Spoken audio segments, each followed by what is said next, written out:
Welcome to Mind Scramble, your quiet corner of the internet, where science meets wonder and sleep meets curiosity.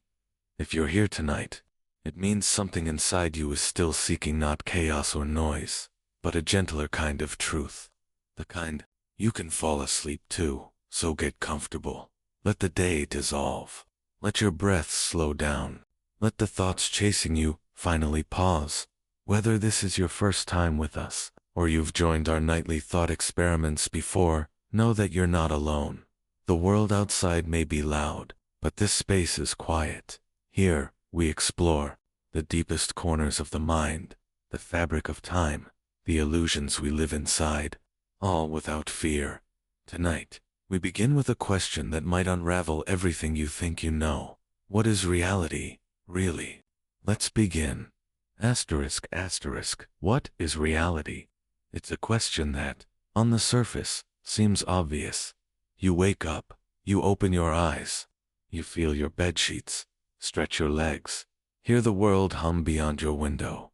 That's reality. You're in it. Or, are you? Let's pause here. Not with panic, but with wonder.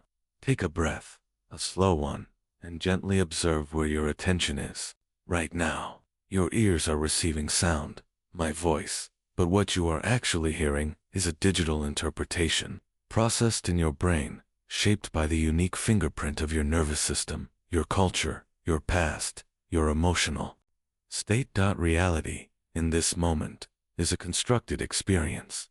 But let's not rush to conclusion. Tonight, we slow down, thought by thought, question by question. We're going to unfold the idea of reality, not to destroy it, but to understand it. To realize that perhaps what we think of as solid, external, and undeniable might just be a mirage in the mind. Let's begin where we all are. Perception. Asterisk. What you see isn't the world. It's a model. Your eyes, complex and wondrous as they are, don't show you reality. They show you light, bouncing off objects, filtered through a lens, and hitting a retina at the back of your eye.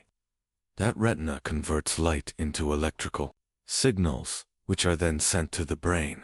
But the image you see, the color of a red apple, the shape of a cloud, the softness in someone's eyes, isn't what your eyes capture. It's what your brain interprets. You are, in essence, blind to the true nature of the world. You don't see light. You see your brain's best guess about what that light might represent. The same is true of sound, of smell, of taste, of touch. Reality is filtered through the limited, biased, evolved machinery of your senses. What isn't filtered, what lies beyond your perception, is simply unknown. Not because it's unreal, but because your biology isn't equipped to receive it. Asterisk. Many imagine the brain as a camera, a high-fidelity device that records reality accurately and plays it back when needed. This is a myth. Your brain isn't passive, it's active. It builds your experience in real time using past experiences, expectations, and sensory fragments. It's more like a movie director working with a shaky script than a camera crew filming raw footage. You see a few lines, and your brain fills in the rest. This is called predictive processing, and it's one of the most radical shifts in neuroscience over the past 2 decades. According to this model, your brain is constantly predicting what should be happening next, and then updating that guess based on incoming sensory data. That means you don't just see what's there. You see what your brain expects to be there. Think of a time when you misheard someone's words, or when you were startled by something that wasn't actually dangerous, or when you were convinced a friend was upset, only to realize they were just tired. In each case, your brain constructed a version of reality, and it wasn't correct, but it felt real, and that's the key. Asterisk.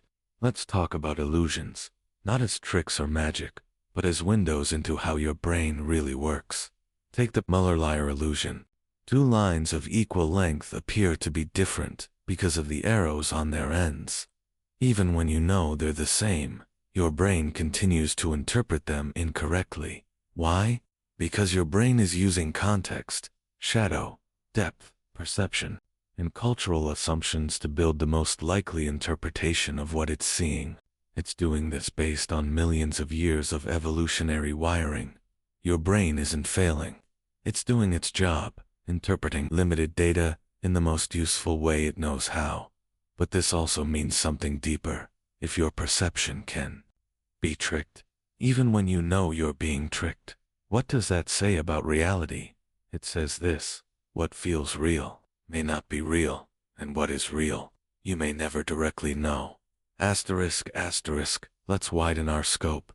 Did you know that human eyes can only detect a narrow band of the electromagnetic spectrum? You see visible light, which is just a sliver. Birds can see ultraviolet. Some insects see polarized light. Snakes detect infrared. To them, the world looks utterly different. Imagine, what if you could see in infrared? The night would glow. Objects would shimmer with temperature. The landscape would be alien. And yet, those realities exist, right now, in the same room you're in. You just can't perceive them. Reality, then, is not a fixed thing. It's species-specific. You see what you're built to see. The same goes for sound. You can hear between roughly 20 Hz and 20,000 Hz. But whales, bats, elephants, they hear well beyond that. To them, entire layers of the world vibrate with communication you'll never hear. Reality is layered, but your access to it is limited. You aren't seeing the world, you're seeing a filtered, cropped, low-resolution preview, tailored to keep you alive. Asterisk, asterisk, take a moment here. You're doing something rare, letting your mind stretch, letting old assumptions dissolve. You're not rushing toward an answer. You're slowly swimming into a question.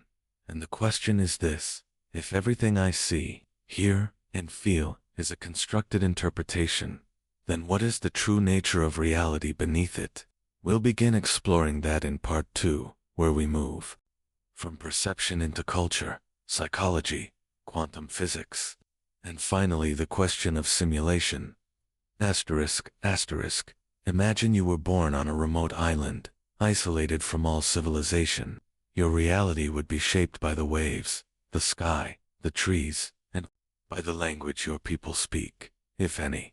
You would grow up thinking that this island was all there is. Now, imagine you're born in a megacity, raised around digital screens, streetlights, Wi-Fi signals, and cultural symbols like money, careers, and reputation. Both are real, but they are radically different realities. How is that possible? It's because much of what we call reality is cultural. It's passed down through generations, a shared agreement of meaning. You didn't invent the concept of Monday, or school, or success.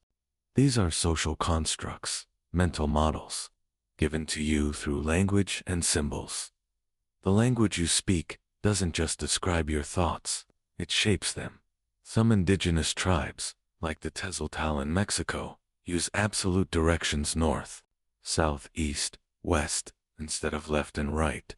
As a result, even their children are constantly aware of geographic orientation, something many Westerners lose without a compass. This means that language can literally sculpt what you notice and remember. So again, we ask, what is reality? Is it the external world, or the internal story you're taught about it? Asterisk, asterisk, this phrase, coined by Alfred Korzybski, is simple but profound. The map is not the territory. A map is a simplified model of the world. It helps you navigate, but it's not the same thing as the landscape it represents. Your thoughts, your beliefs, your cultural values, they are maps. They help you interpret the overwhelming complexity of life, but they are not reality itself. You may think of someone as bad, good, toxic, inspiring, but these are labels, maps, and they can be wrong, incomplete, or distorted. This also applies to science. Science gives us the most useful, accurate maps we've ever had. But even science doesn't claim to show the territory itself, only models that predict outcomes. Reality itself, the raw and filtered essence of what is, may never be fully grasped, only modeled with greater and greater precision. And yet, that doesn't mean we should despair. It means we should be humble. It means reality is too vast, too rich, too mysterious to be pinned down in a single worldview. It means there is always more to discover. Asterisk, asterisk. Have you ever learned a new word and suddenly started seeing it everywhere? That's not coincidence. That's your brain activating a reticular filter, a mechanism that highlights relevant information based on what you're focusing on. This is powerful. It means what you pay attention to shapes what you perceive. In psychology, this is called confirmation bias. Once you believe something, your mind begins filtering reality to support that belief and ignoring or rejecting information that contradicts it. This is why people can argue endlessly, both convinced they're right, because they're both seeing different filtered versions of reality. In a famous experiment, participants watched a video of people passing basketballs and were asked to count how many passes occurred. Midway through the video, a person in a gorilla suit walks across the screen. Nearly half the viewers didn't notice. Why? Because they weren't looking for it. This tells us something staggering. You don't see what's real. You see what you're paying attention to, and your attention is shaped by your beliefs, which are shaped by your culture, which is shaped by your language and environment, which are shaped by your biology. And so, the question deepens. Is there any pure reality beneath all of this? Or is it interpretations all the way down? Let's go back in time. Throughout history, philosophers have asked this very question. Is the world real, or is it an illusion? Plato, in his famous allegory of the cave, described people chained in a cave, seeing only shadows on a wall. They believe the shadows are reality, but they're only projections of objects behind them. One prisoner escapes, sees the real world, and realizes the truth. But when he returns to the cave to tell the others, they mock him because his version of reality doesn't match their shadows. Sound familiar? Plato was suggesting that we, too, might be living in a cave taking sensory shadows as truth, unaware of the greater reality beyond. Centuries later, Descartes asked, "How do I know I'm not dreaming?" He realized that all his senses could be deceived, so he stripped everything away until he found one truth he could not deny. Cogito, ergo sum, I think, therefore I am. It was his mind, the capacity to doubt, that proved his existence. But, even then, Descartes wasn't sure whether the world existed, only that he existed, as a mind. So again, we find ourselves drifting in uncertainty, perhaps comforting, perhaps unsettling, but always awakening. Asterisk, asterisk. Let's now pull on a deeper thread. Time. You experience time as linear. One moment follows another. Past becomes present, becomes future. But physics tells a stranger story. In Einstein's theory of relativity, time is not an absolute flow, it's relative. It bends and stretches depending on speed and gravity. To a person traveling at near light speed, time slows down. To someone in strong gravitational fields like near a black hole, time also slows. This means two observers can experience different amounts of time passing, and both be correct. Even stranger, many physicists now argue that time might be an illusion, an emergent property of the way we process entropy, not a fundamental part of the universe. Some interpretations of quantum physics suggest that all moments, past, present, future, might exist simultaneously, like pages in a book. We just read them one at a time. If time isn't real, then what is? If time doesn't exist in the way we think, what does that mean for your memories, your plans, your sense of progress? It means that reality might not be flowing. It might just be, asterisk, asterisk, at the deepest level of physics, things get weird. Quantum mechanics is the most successful theory in science, and the strangest. Here's a thought experiment, the double-slit experiment. When electrons, tiny particles, are fired at a wall through two slits, they create an interference pattern, as if they're behaving like waves. not particles. But when someone observes which slit they go through, the interference disappears. The electrons suddenly behave like particles. Let that sink in. The act of observing changes the outcome. This raises uncomfortable questions. Does the observer create reality? Does consciousness collapse the possibilities into one outcome? Or is the universe deciding based on interaction? We don't fully know, but some interpretations of quantum physics, like the Copenhagen interpretation, suggest that before something is measured, it exists in a superposition, a cloud of probabilities, not fixed outcomes. Only when observed does it become real. What, then, is reality? Is it there when no one's looking? Or does it crystallize when you turn your attention to it? Asterisk, asterisk, your brain is locked in a dark skull. It never touches the outside world directly. It receives electrical signals from your senses, then guesses what they mean, what you see. A model your brain created based on photons hitting your retina. What you hear, a guess based on vibrations in the air. Touch, taste, smell, all filtered, constructed experiences. Even your sense of self, the feeling that you exist, is a simulation built from memories, emotions, and predictions. Neuroscientist Anil Seth describes it this way: you don't passively perceive the world, you actively generate it. So reality as you know it is not external.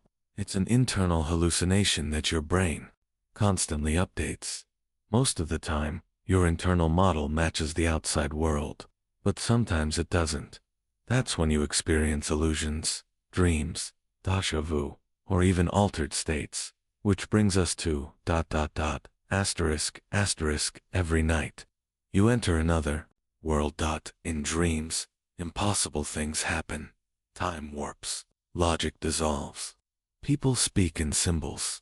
Emotions turn into landscapes. And yet while dreaming, it all feels real. You might cry, run, fight, fall in love. All inside your mind. Your brain doesn't fully distinguish between dreaming and waking when it comes to emotion or memory. Dream memories can affect your mood. Some even feel more vivid than real life. What does that tell us? That consciousness can create entire worlds without needing the physical world. That your mind can be its own universe. So what makes waking reality more real? Is it because it's consistent? Because others agree it's happening? Because you can't fly here? If dreams can be immersive and emotionally real, yet illusory, how do you know this isn't another kind of dream? Asterisk, asterisk, in lucid dreams, you become aware that you're dreaming. Some people can control their dreams, flying, summoning people, even asking questions to dream characters. Lucid dreaming is a powerful metaphor. It suggests that awareness changes experience. Just like in quantum physics, observation changes reality. When you become aware inside a dream, the dream changes. Could the same be true of waking life? When you become more conscious, when you question your assumptions, your habits, your beliefs, does your reality change? Maybe the key isn't in waking up from dreams. Maybe the key is waking up within reality, seeing the filters, the stories, the illusions, and choosing how to relate to them. Asterisk, asterisk, we've talked about perception, physics, language, dreams, but there's one thing all these depend on: consciousness. What is it? No one truly knows. Some say it's the byproduct of neurons firing in your brain, that when you die, the lights go out. Others argue it's more fundamental, that consciousness doesn't emerge from the universe, but that the universe emerges from consciousness. This idea, found in Hinduism, Buddhism, and some modern theories, suggests that awareness is not in your head. You are inside it. Panpsychism, a growing view in science and philosophy, suggests that consciousness might be a fundamental property of matter, like mass or charge. Even stranger, the integrated information theory tries to mathematically define consciousness, saying that whenever a system integrates information in a certain complex way, it becomes aware. This means that consciousness might be a spectrum, not an on-off switch. A dog is conscious. A plant, maybe. A computer, perhaps one day. And if consciousness is the lens through which all reality is experienced, then understanding it might be the key to understanding everything. Asterisk. Let's entertain a question that not long ago would have sounded like science fiction. What if reality is a simulation? The philosopher Nick Bostrom popularized this argument in 2003. His logic goes like this.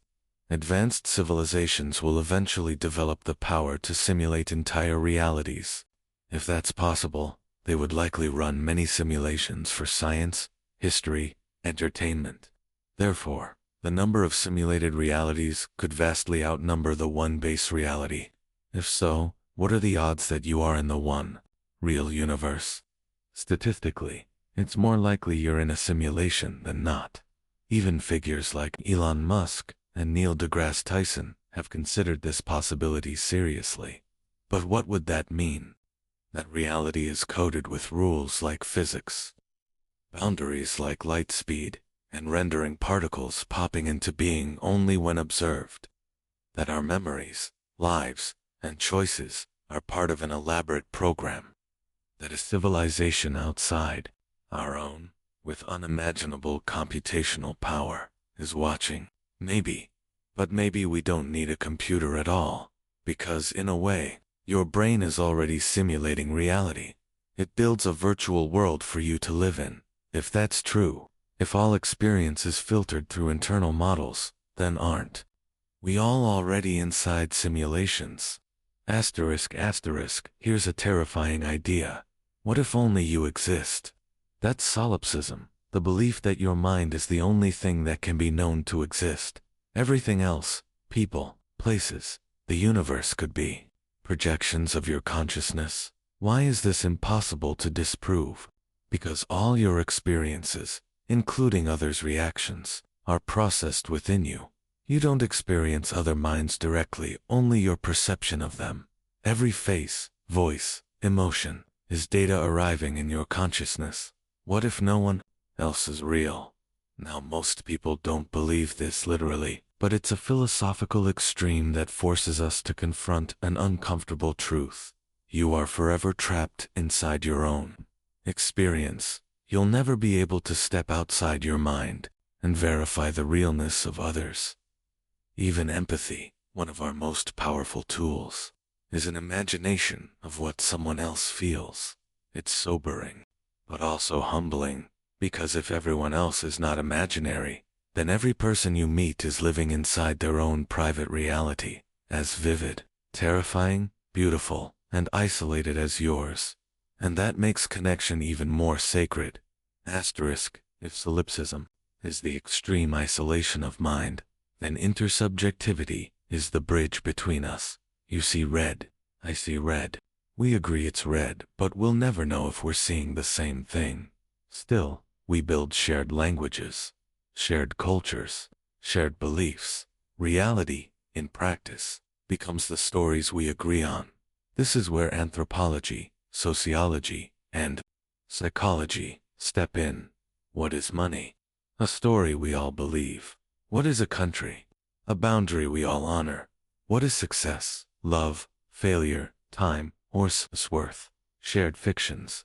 These fictions become functional realities powerful enough to govern behavior, ignite wars, unite millions, and shape identities. So is reality just what we agree it is? That idea is powerful and dangerous, because if reality is a consensus, then those who shape the consensus wield enormous power. It means that propaganda, media, education, and culture are not just informing people, they're constructing their worlds. Which brings us to belief. Asterisk. You can't experience what you don't believe is possible. Your beliefs shape what you notice, how you interpret things, and how you respond. This is known as the confirmation bias. You look for evidence that supports your existing beliefs, and ignore the rest. A person who believes the world is dangerous will see threats everywhere. A person who believes they're unlovable will interpret kindness as pity or manipulation. Reality becomes a mirror, not of what is, but of what you already expect. But this also means something beautiful. You can change your reality by changing your beliefs. This isn't wishful thinking. It's grounded in neuroscience. Beliefs affect perception, and perception shapes experience. Change your beliefs, and you start noticing different things, interpreting events differently, and creating new possibilities. In this way, reality is not fixed. It's a dance between what's out there and what's inside you. And you are not a passive viewer. You are a participant. Asterisk time. We wake to it. We work by it. We sleep to escape it. We celebrate its passing on birthdays. And we mourn its departure in the wrinkles of our skin and the graves of those we love. Time is one of the few things we all acknowledge, all fear, and all misunderstand deeply. But here's the question that philosophers, physicists, and mystics have been asking for centuries. Is time real? Or is it just a human invention, a mental structure projected onto the chaos of reality to make sense of motion and change? To answer this, we'll need to break the idea of time into its layers. Time as perceived, time as measured, time as relative time, as psychological time, as narrative, and finally, time as nonlinear, simultaneous, or unreal. Let's begin not with science, but with what it feels like to live in time. Because before clocks, calendars, or quantum theory, time was just something you felt. Asterisk, close your eyes. Remember the last time you were fully absorbed in something. A movie, a conversation, a breathtaking view. Time vanished. Now think of a boring lecture, or a painful wait at the hospital. Time, dragged. This is the first clue that time is not absolute, at least not as we experience it. Our perception of time is elastic. It contracts and expands based on attention, emotion, novelty, and even age. For a child, a summer is eternal. For an adult, it flickers by dot. Why? Because the more new experiences we have, the more memory markers our brain lays down, and the denser the memory, the longer the moment seems in retrospect. As we age, we experience fewer firsts. Days blur, and time appears to move faster. So is time really speeding up, or is your brain just experiencing less change? This matters, because the time we live in isn't measured in seconds, it's measured in change. Asterisk, now we enter the cold, clean world of physics. In Newtonian mechanics, the old-school physics time was absolute. It ticked forward uniformly, like a godly stopwatch. Every event could be mapped on a cosmic timeline. But then came Einstein, and everything broke. Einstein showed that time is not separate from space. They are interwoven in a fabric called space-time. Here's where it gets wild. The faster you move, the slower time passes for you. The closer you are to a massive object, like a black hole, the slower time passes too. This is not science fiction. It's been proven with atomic clocks flown on planes, satellites, and even placed on mountaintops. Time is relative. There is no universal now. If you could stand on the edge of a black hole and look out, you'd see the rest of the universe moving in fast forward. From your perspective, you're aging slowly, but to someone else, you might already be dead. So whose time is real? Asterisk, Einstein's equations gave rise to a strange and haunting idea, the block universe. In this view, the past, present, and future all exist simultaneously. Like different slices of a loaf of bread, you are just experiencing one slice at a time. But the loaf already exists. Your childhood, your death, the dinosaurs, the birth of stars, all there. Time is not flowing. You are. This view erases free will. It erases change, but it explains the math. Physicists call this the eternalist perspective. It sees time as a spatial dimension, not as something that passes, but something you move through. This would mean there is no real difference between now and then, only in how consciousness experiences it. Mind scramble yet? Good. Let's keep going deeper. Asterisk, now let's talk about the only reason we think time moves forward. Entropy. Entropy is a measure of disorder, and according to the second law of thermodynamics, entropy in a closed system always increases. That's why ice melts, coffee cools, buildings decay, people age. But here's the strange part. The laws of physics don't care about direction. If you filmed a pool game and played it backward, Newton's equations would still work. But if you played a video of a cup shattering in reverse, you'd know it was fake. Why? Because in our experience, entropy only increases.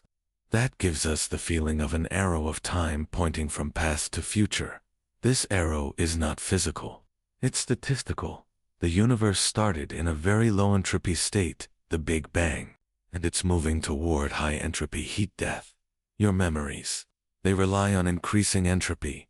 Without entropy, you'd remember the future as easily as the past. So does time really move forward? Or is it just that we live in a universe where entropy increases, and that's the lens through which we view all experience? Let's pause on that. Time in the human brain is not measured in seconds. It's tracked in neural oscillations, attention patterns, and memory encoding. When you're scared, time slows down. Why? Because your brain records more data. It floods with adrenaline, and you perceive more frames per second, so to speak. That's why a car crash seems to happen in slow motion. Time dilation in the mind. Some studies suggest our brains refresh their perception of time every 30 to 50 milliseconds, much like frames in a video, but that's not what we experience.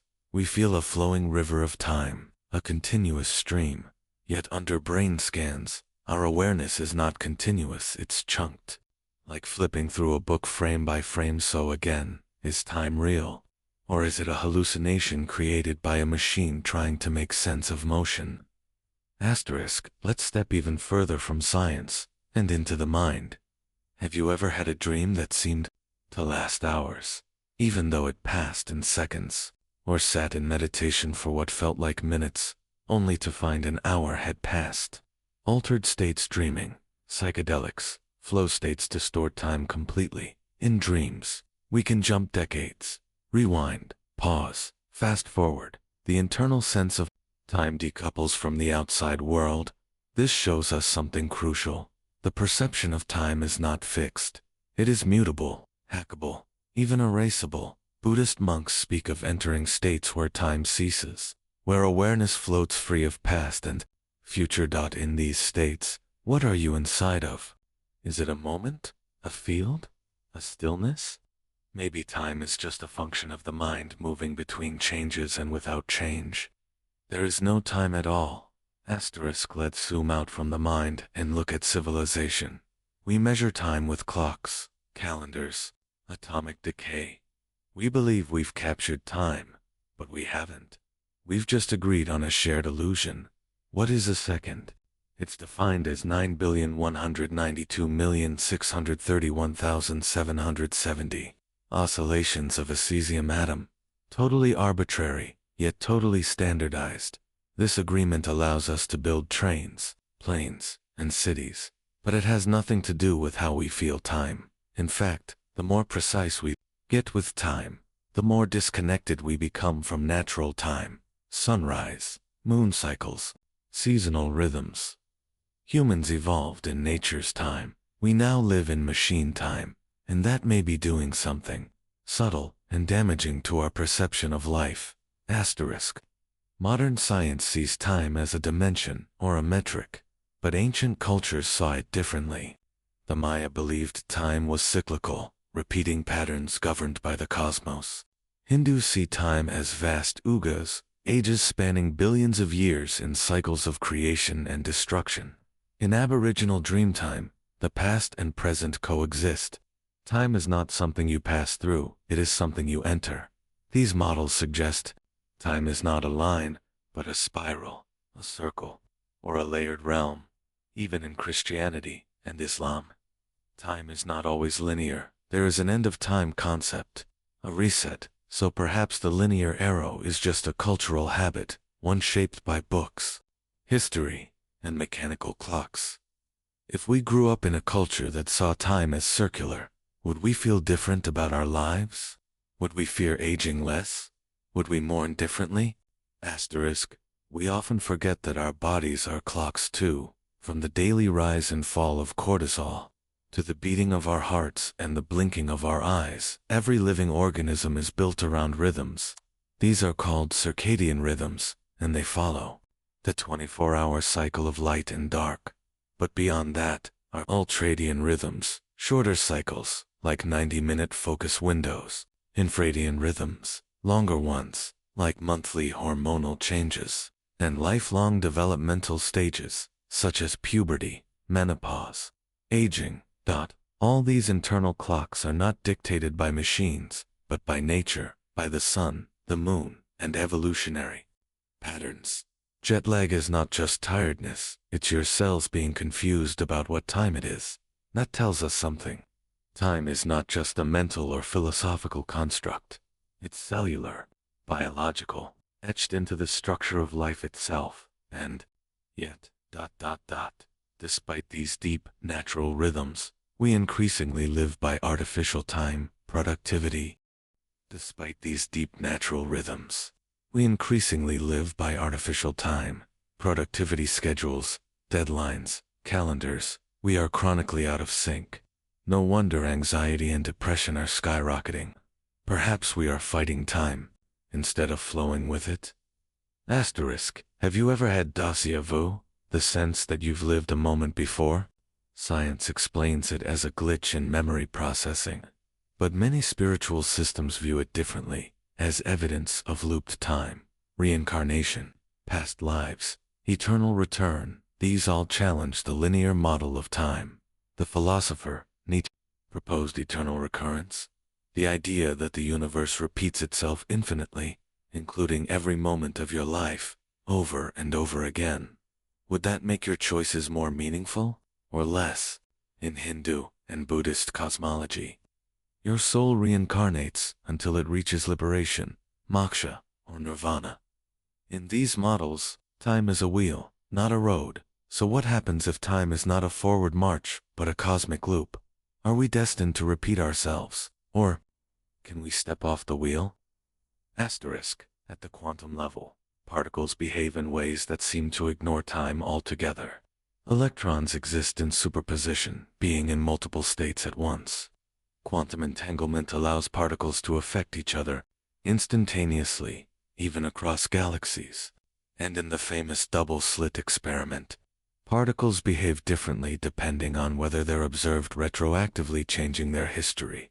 In these strange domains, causality, cause leading to effect, breaks down. Even time itself may be an illusion we impose on a deeper reality we don't yet understand.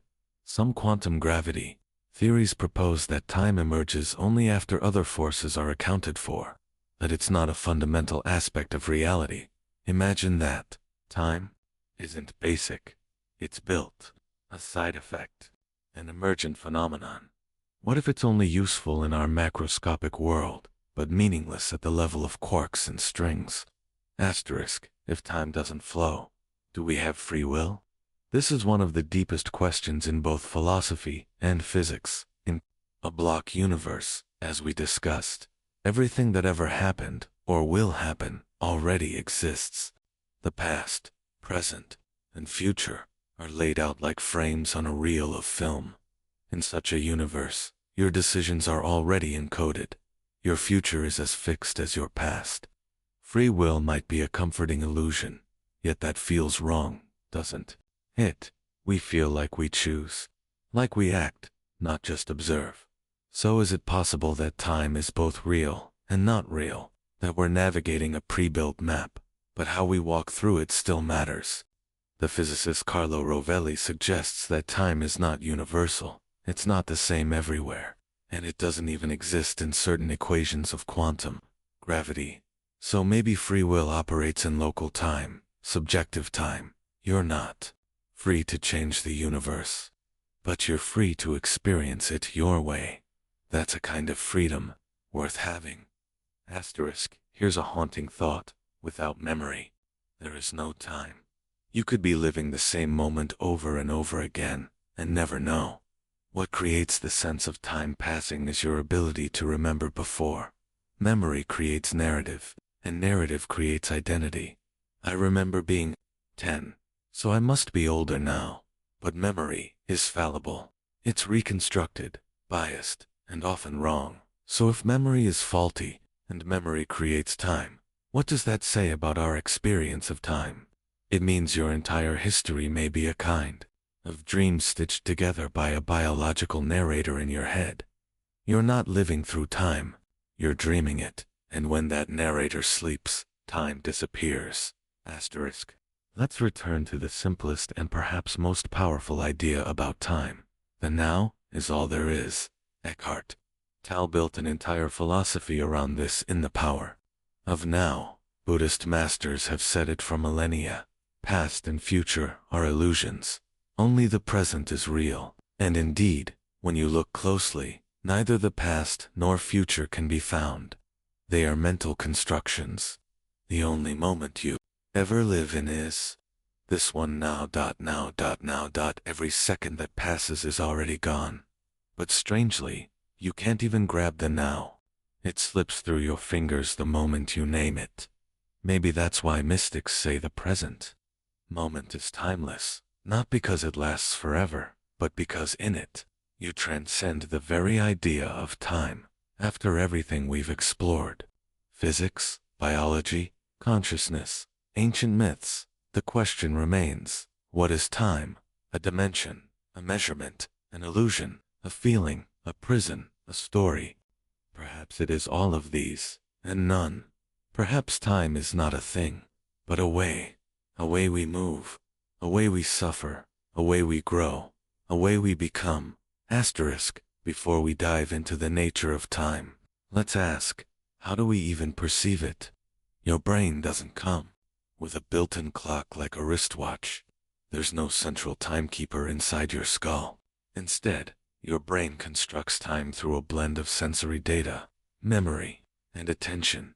You don't feel time passing like a continuous river. You interpret it from the duration between sounds, the gap between thoughts, the rhythm of your heartbeat, the flow of daylight through your window. All of this data is interpreted by your brain to give you the illusion of a smoothly flowing timeline. But here's the twist. That experience, it's not direct. It's a simulation, and it's not always accurate. Asterisk. Have you ever noticed how time flies when you're having fun, but drags when you're bored? That's not just a feeling, it's neurological. When you're engaged, your brain processes more sensory input per second. It builds richer data frames, giving the illusion that less time has passed. But when you're bored, the brain creates fewer updates, and the seconds feel like minutes. Some notable brain time distortions. During traumatic events, people report time slowing down dramatically. In meditative or flow states, time can feel like it's gone entirely. On psychedelics, time can fracture, loop, or collapse altogether. Your brain isn't tracking time like a stopwatch. It's crafting a subjective experience, one that can be wildly inaccurate.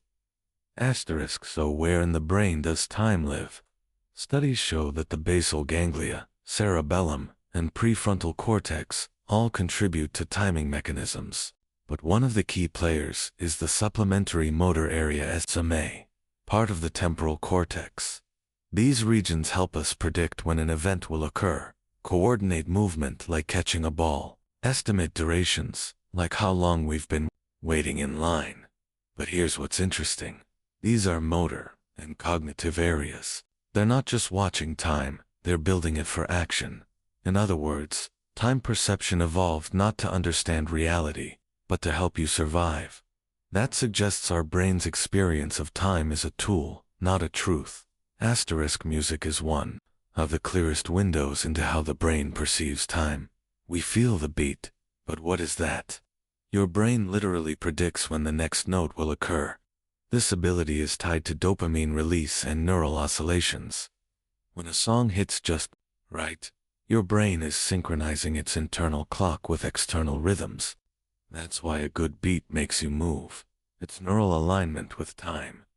Interestingly, people with Parkinson's disease, which affects dopamine, often have impaired time perception. ADHD, often involving timing disruptions, leads to poor time estimation and impatience. All of this points to one idea. Time perception is not just mental, it's chemical. Asterisk. Let's challenge a core belief. You are not living in the present. Not exactly. Your brain is constantly predicting the future, milliseconds ahead. Why? Because it takes time for signals to travel from your eyes to your brain. If you waited to respond until you had fully processed the moment, you'd be too late. So, instead, your brain is a prediction machine. It extrapolates what will happen next, then adjusts based on feedback. Think about this. When you catch a baseball, you're not reacting, you're predicting. When you speak, you anticipate syllables and timing before they leave your mouth. Even walking requires future estimation. This predictive ability creates a now that doesn't actually exist, a constructed moment stitched together just ahead of the real one. Asterisk. There's a fascinating psychological trick called temporal binding. When two events happen close together, like pressing a button and seeing a light flash, your brain shifts the perceived timing of both, bringing them closer together in memory. This effect helps you associate cause and effect, but it also distorts reality. Think about that. To make sense of the world, your brain alters the timeline of events. It's not giving you a report of reality. It's editing the footage in real time to help you survive, make decisions, and learn patterns. You're not living in the world as it is. You're living in a story your brain is telling, with carefully timed plot points. Asterisk. You don't see the world in real time. You see it in packets. Scientists call this the temporal integration window. It's the brain's way of bundling events over short periods, around 2 to 3 seconds, into coherent conscious experiences. Why does that matter? Because it suggests that your awareness is not continuous. It's stitched together like frames in a movie. This opens up eerie questions. If consciousness is bundled, where does the self reside? Are there gaps in your awareness you're unaware of? Is time something we feel or something we imagine? You might think you're riding a smooth stream, but in truth, your mind is a stop-motion film, seamlessly edited by biology. Your sense of identity is deeply tied to time. You are who you are because you remember your past, imagine your future, and feel continuity between the two. But what if that continuity is an illusion? Neurological disorders like amnesia or dissociative identity disorders show us how fragile the time-self connection is. If memory fails, the self collapses. If the future becomes unimaginable, as in depression, the self feels empty. Time isn't just something you perceive, it's something that defines you. So when we ask, does the brain simulate time? We're also asking, does the brain simulate you? Asterisk. Close your eyes. Imagine falling asleep for just a few minutes. Yet inside that short nap, you live through entire days, stories, even lifetimes. How is it possible? Dreams don't follow the clock we know. Time bends, breaks, and rebuilds itself behind our eyelids, often so convincingly that we don't even realize we're asleep. But the question is, does time really stretch inside dreams? Or does the brain simply simulate that stretch? What's the science behind those vivid, time-warped experiences? Let's peel open the strange folds of the sleeping mind and examine how minutes can feel like eternities. Asterisk. The average REM cycle, the phase of sleep when dreaming is most vivid, lasts 20 to 30 minutes toward the end of a full night's sleep. Yet within those short windows, people report running through entire cities, attending long, detailed events, falling in love, and growing old, reliving childhood memories that seem to span hours. This is called the dream time paradox, a phenomenon where perceived duration and real duration drastically misalign. The brain seems to simulate extensive narratives in mere minutes. But how? Let's look at the structure behind dream architecture. Asterisk during REM sleep. Your brain is in a highly active state, nearly as active as when you're awake. Neuroimaging studies show the visual cortex lights up, producing vivid imagery. The amygdala emotion center goes into overdrive. The prefrontal cortex logical reasoning shuts down partially. This cocktail of activation creates a mind space where images appear without needing external input. Emotions feel more intense, logic takes a back seat, and sequences become fluid, not bound by reality. Dreams are less like movies and more like experiential storms, snapshots of emotions, moments, and symbols stitched loosely together. And in this state, time can't be trusted. Asterisk, there are two dominant theories. Time compression. Theory: the dream feels long, but actually occurs quickly. Your brain tricks you by compressing story events, like reading a summary instead of the full book, yet feeling as if you read the entire novel. Time expansion theory: time in dreams can actually expand in your experience. Neural loops and feedback within the brain simulate long events that are experienced at full emotional weight. Reality: it's likely a blend of both. Dreams use symbolic logic. One image might represent a day, one conversation might imply years. The brain fills in the gaps emotionally, and your internal sense of time accepts it without question. Asterisk, incredibly. Scientists have tested dream time with lucid dreamers, people who become aware they're dreaming and can control aspects of their dreams. Here's how they did it. Lucid dreamers were trained to signal with their eyes while dreaming. Yes, your eye movements in REM sleep are trackable.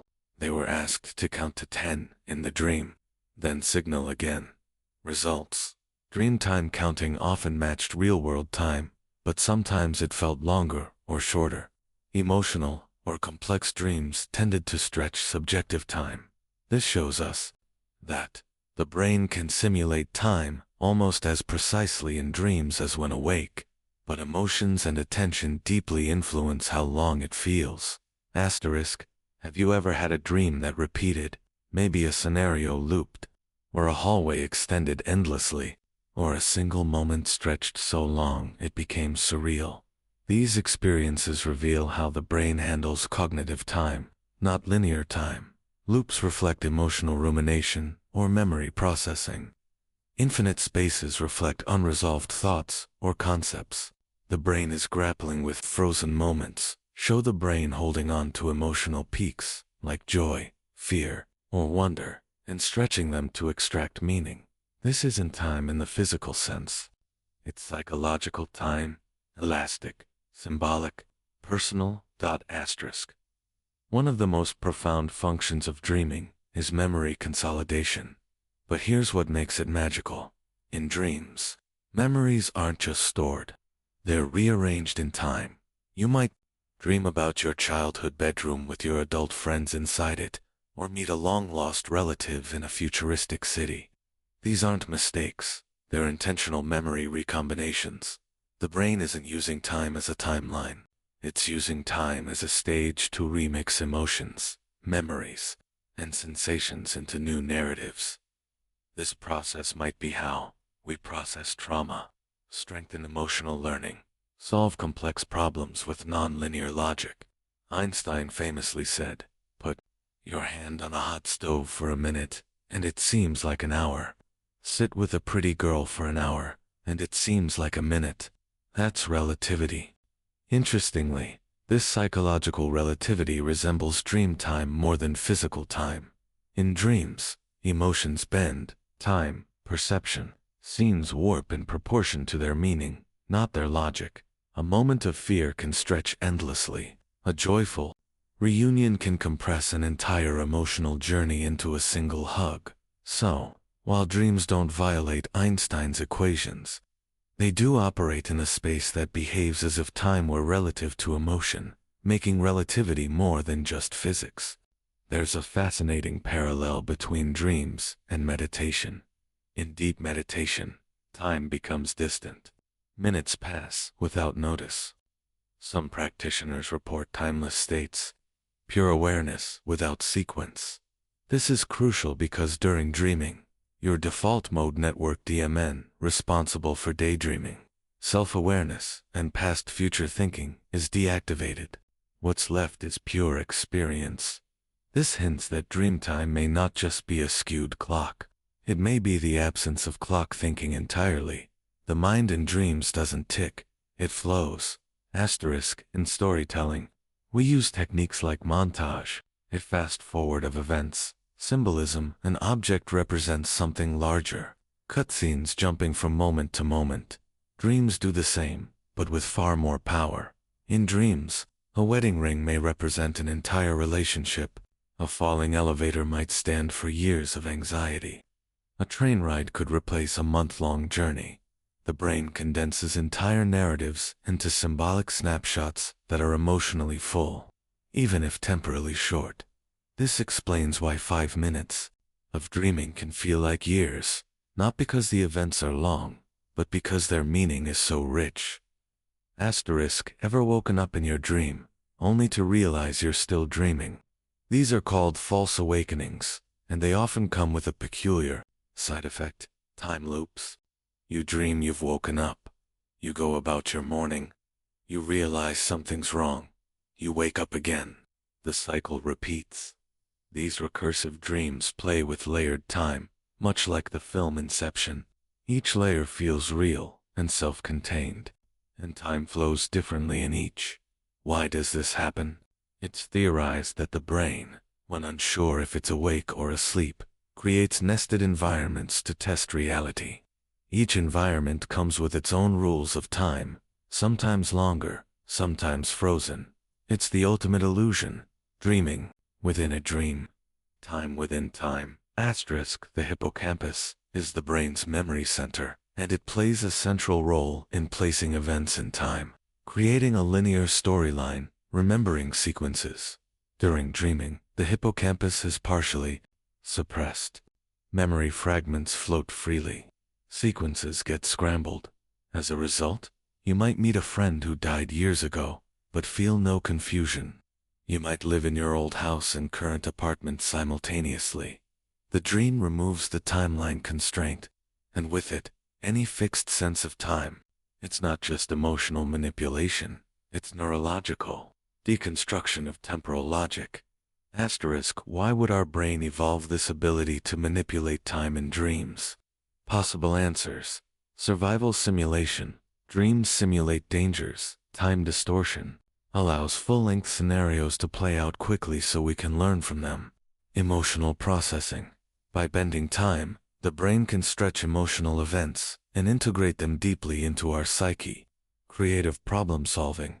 Many creative insights arise from dreams because the brain can compress or stretch time to examine more possibilities. Neural efficiency. Time distortion may allow the brain to process more data in less real time, optimizing emotional and memory consolidation overnight. Dream time isn't a bug, it's a brilliant feature. Sometimes, after waking from a particularly vivid dream, you feel off. Time seems slow or fast. Reality feels fuzzy. The day feels shorter or longer than usual.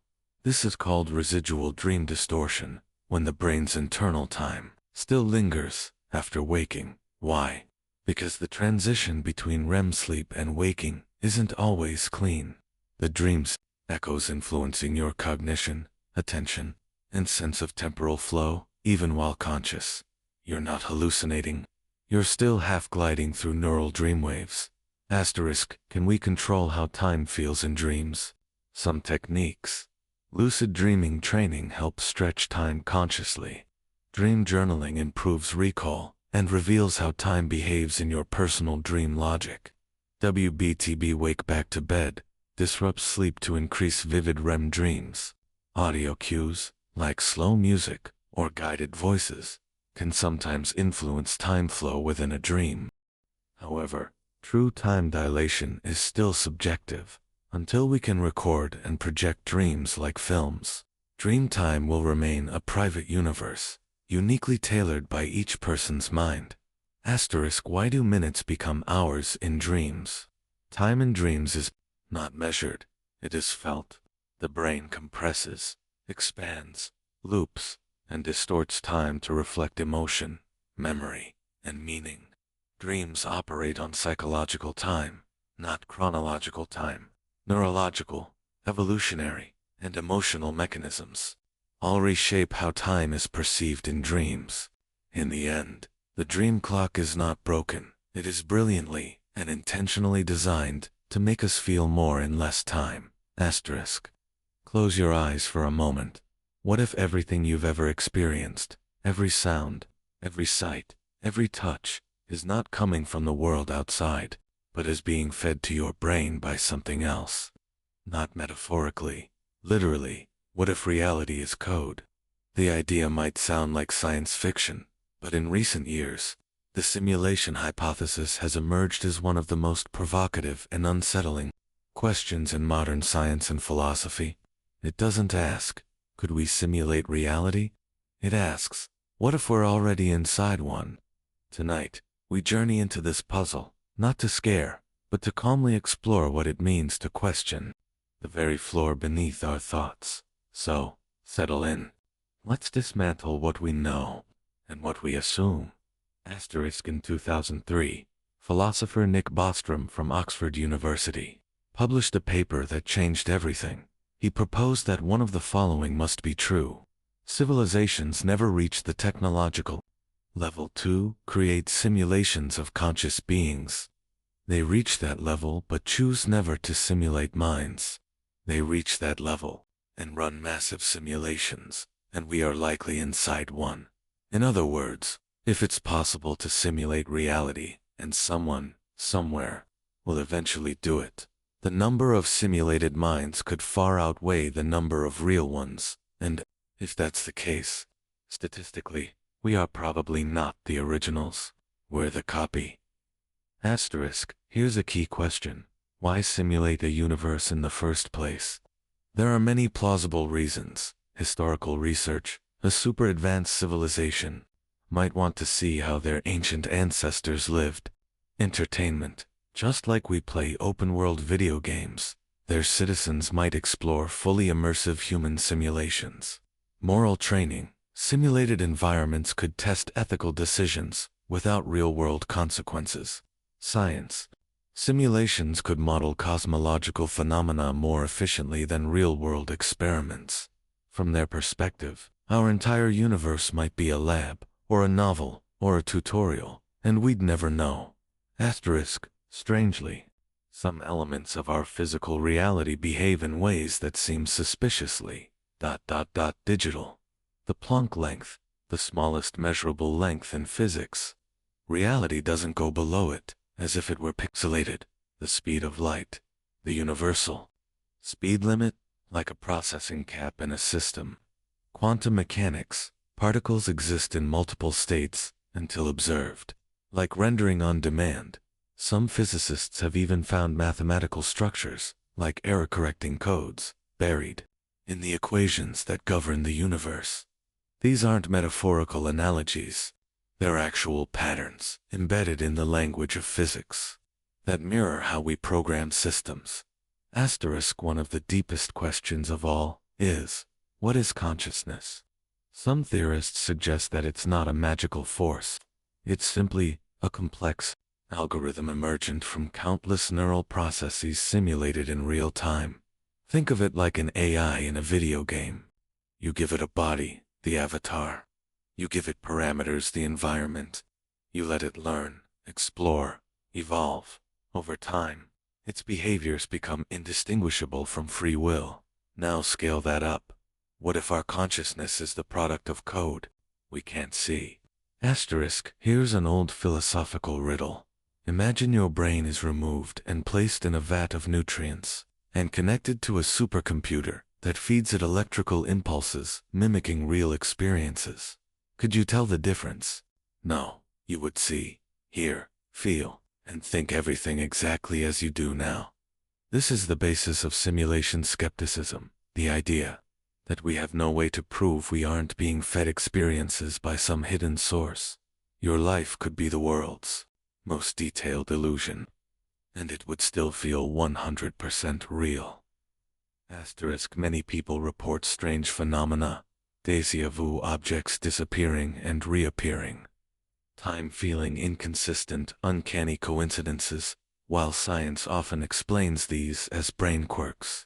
Some suggest they could be rendering errors, temporary breaks in the simulation. It's not conclusive proof, but the frequency and consistency of such experiences has led many to wonder, are we noticing the cracks in the code?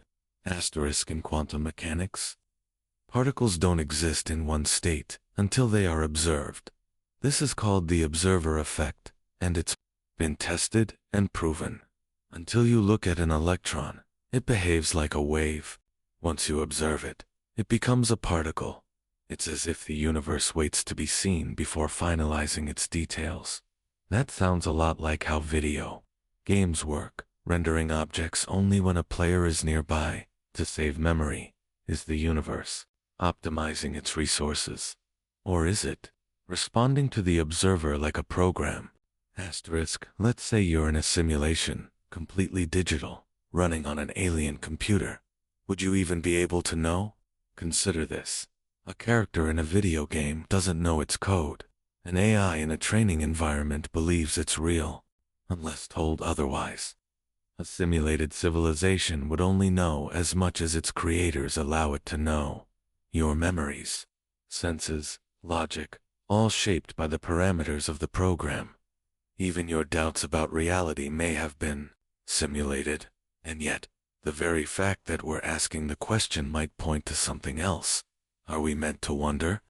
Asterisk, in recent years, tech visionaries like Elon Musk have brought the simulation hypothesis to the mainstream.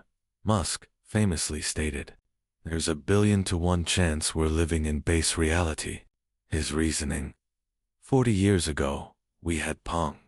Today, we have photorealistic 3D simulations with millions of players.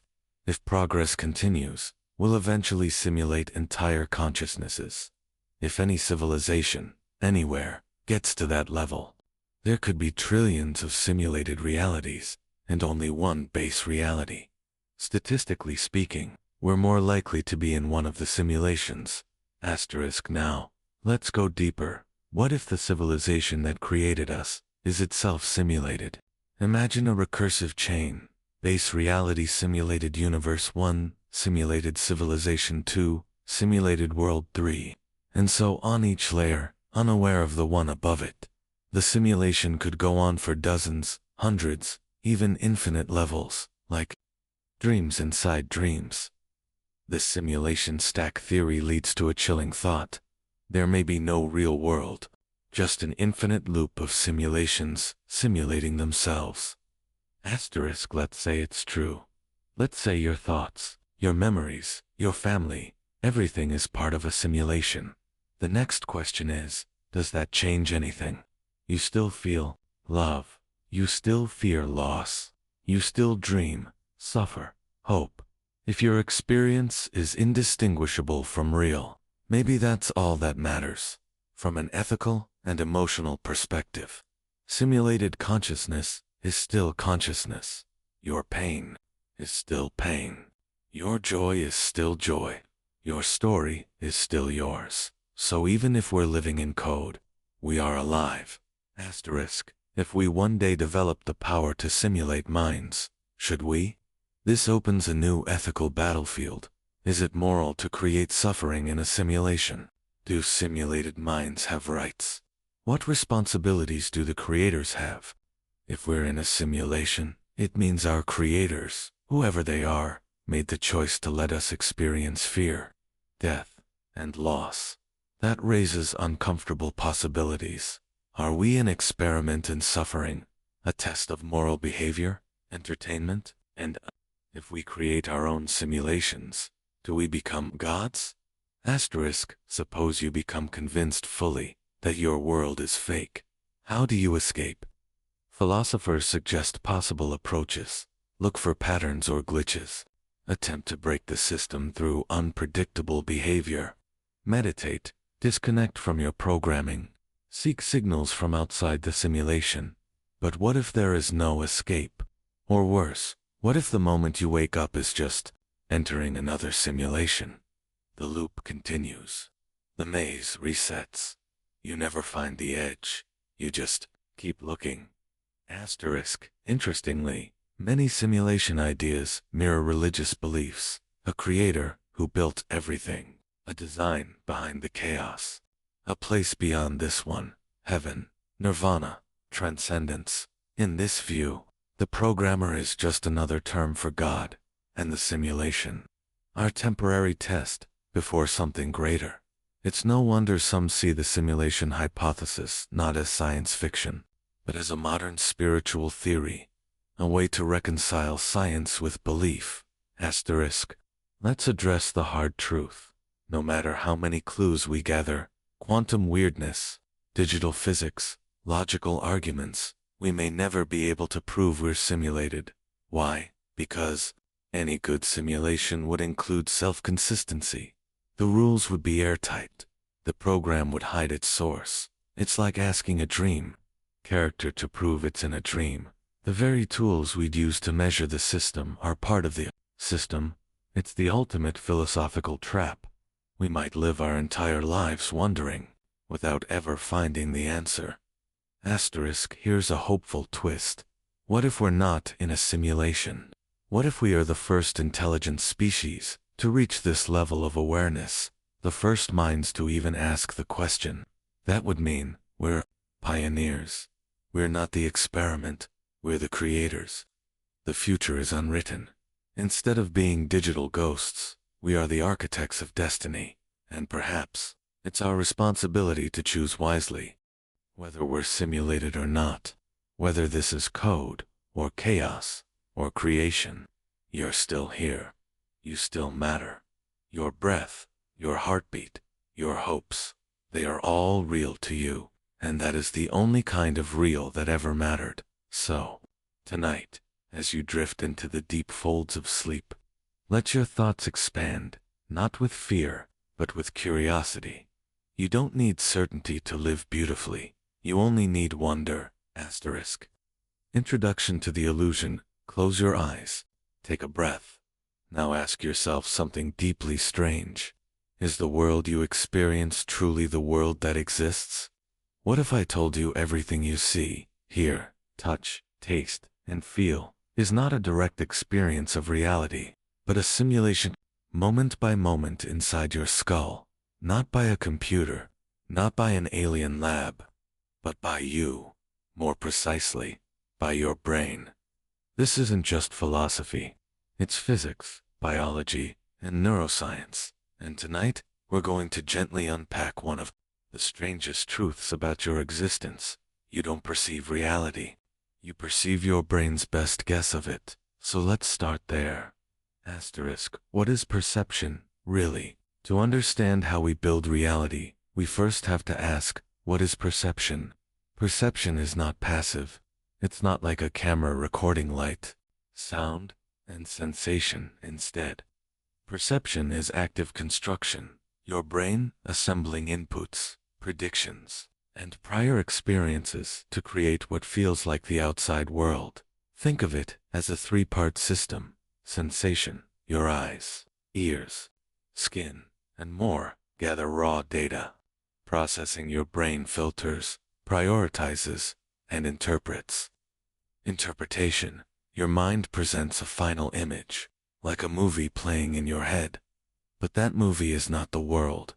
It's a rendered version of the world, and it's full of shortcuts. Asterisk. The brain's bandwidth is limited. You might think your senses take in everything around you, but that's an illusion. The human brain has immense limits. You receive 11 million bits per second of information from the environment. You process only about 50 bits per second consciously.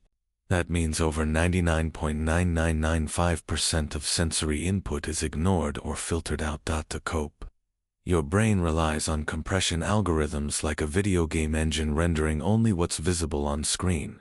The rest, blurred, guessed, or simply ignored. Reality, as you know it, is a data-efficient reconstruction. Asterisk, your visual world is fake, but useful. Let's focus on vision. When you look around, you see color, depth, motion, shapes, faces, but all your eyes are doing is receiving photons, tiny packets of light, and sending electric pulses to your brain. Color, that doesn't exist out there. It's a subjective brain invention, a way to tag different wavelengths of light for survival purposes. Red for ripe fruit, blue for distant sky, green for fertile plants. We don't see what's real, we see what's useful. Asterisk, the brain predicts reality before it happens. Here's something even stranger. Your brain doesn't wait for reality. It predicts it. This is called predictive processing, the idea that your brain is constantly generating a model of the world and updating it based on incoming data. Imagine walking into a dark room. You don't see anything, but your brain fills in expected shapes. The outline of furniture, a lamp, the doorway. You feel like you see the room, even before your eyes fully confirm it. Your brain is hallucinating constantly, and it just corrects the hallucination when it gets new data. As the neuroscientist Anil Seth puts it, we're all hallucinating all the time. When we agree on our hallucinations, we call it reality. Asterisk, auditory illusions, hearing the brain's gaslit. Now turn to sound. Have you ever misheard a song lyric, and once you hear the incorrect version, you can't unhear it? That's your brain filling in blanks in the audio. In fact, in a noisy room, you rarely hear every word someone says. Your brain auto-completes the gaps. Or consider the McGurk effect, where watching someone's lips move in a certain way can literally change what you hear. What your ears receive is less important than what your brain expects. Asterisk, touch, taste, and the perception of the body, even your body, the very thing you think you are, is a construction in experiments. Scientists can make people feel ownership over fake limbs, virtual avatars, or even empty space. Touch is not just contact, it's context. Taste is not just molecules, it's memory, mood, and setting. Even pain, something so visceral, can be amplified or eliminated by belief, expectation, and distraction. So, where do you end, and the world begin? The boundary is blurrier than you think. Asterisk, the role of memory and emotion perception doesn't happen in isolation. Everything you've seen, felt, feared, and loved, it all colors your experience of the world. Two people can walk down the same street and perceive entirely different realities. One sees danger, noise, and chaos. The other sees opportunity, energy, and life. Because perception isn't just what's out there, it's also what's in here, in your memories, emotions, and expectations. Your brain is not a camera. It's a storyteller. Asterisk, optical illusions. Proof of constructed vision. Optical illusions reveal the tricks your brain plays. Straight lines appear bent. Still images seem to move. Two colors appear different, but are identical. These are not glitches. They're features. They show how your brain prioritizes speed and utility over accuracy. If seeing a tiger faster gives you a survival advantage, it doesn't matter if you misjudge the color of a leaf. Your brain evolved for survival, not truth. And truth, it turns out, is often just a convenient fiction. Asterisk, time, perception, warped by the brain now. Imagine this. You're in an accident. Everything slows down. You recall every detail, the shatter of glass, the sound of tires, the rise of your chest as fear floods in, but nothing actually slowed down. Your brain sped up. This is one of the strangest aspects of perception. Time is not objective in your mind. It's elastic, stretched, squeezed, paused. Seconds feel like hours during intense moments, and sometimes hours vanish in seconds when you're lost in thought or flow. Your internal clock is not ticking uniformly. It's a mental construction based on attention, emotion, memory, density. The more your brain processes, the longer time feels. This means Even time is just another story your brain is telling. Asterisk the now that never exists. Here's a paradox. You are never actually experiencing the present moment. Your brain operates with delays, tiny but real. Visual information takes 7/100 milliseconds to process. Sound takes longer to reach your brain than light does. Nerve signals from your feet take longer than from your face to keep your experience coherent. Your brain uses prediction and synchronization. What you experience as now is actually a reconstructed echo of what just happened. You're always slightly behind reality, but you don't notice, because your brain edits the movie so smoothly. You never see the splice. Asterisk, sensory substitution, perceiving without the sense can a blind person see. Surprisingly, yes, in a different way. Devices exist that convert visual data into tactile or auditory signals. Over time, blind users begin to see with their tongues, ears, or skin. Their brains remap the input, transforming non-visual data into spatial understanding. This is called sensory substitution. It proves something extraordinary. Perception is not about the eyes. It's about the brain interpreting patterns. Our senses are plugins, and the brain is the operating system. Change the input, the system adapts. This is how flexible and powerful your perception engine really is. Asterisk dreams. The brain's virtual simulator at night. When you dream, your eyes are closed. Your body is paralyzed, but your world is alive. You feel, run, speak, touch, fly, cry, fall. Dreams show that your brain can generate full, immersive reality without any external input. Not partial, not hazy, fully three-dimensional, emotional, sensory landscapes. You're not hallucinating because something's wrong. You're hallucinating because the brain is always building reality, day or night. Dreams are just unanchored perception, a glimpse into the raw simulation your brain can generate. Asterisk. Hallucinations and psychedelics. Hacking the system. What happens when the prediction engine breaks? Hallucinations are not random. They're the result of the brain trusting its own guesses too much, or receiving too little sensory input to correct them. In darkness, silence, or under intense stress, the brain begins to invent. The same happens with psychedelic substances. They don't create new data. They dissolve the filters. Suddenly, raw patterns, colors, sounds, emotions flood in. Many describe this as seeing reality as it truly is, but neurologically, it's the opposite. You're experiencing reality without filters, and without predictive constraint. It shows us just how much our normal perception is curated, compressed, and controlled. Asterisk synesthesia. When senses blend, some people taste colors, or see music, or feel numbers as textures. This condition, called synesthesia, occurs when sensory areas in the brain are cross-wired or hyperconnected. But here's the twist. All perception might be partially synesthetic. Music feels emotional because auditory patterns trigger limbic responses. Red feels hot, not just visually, but emotionally.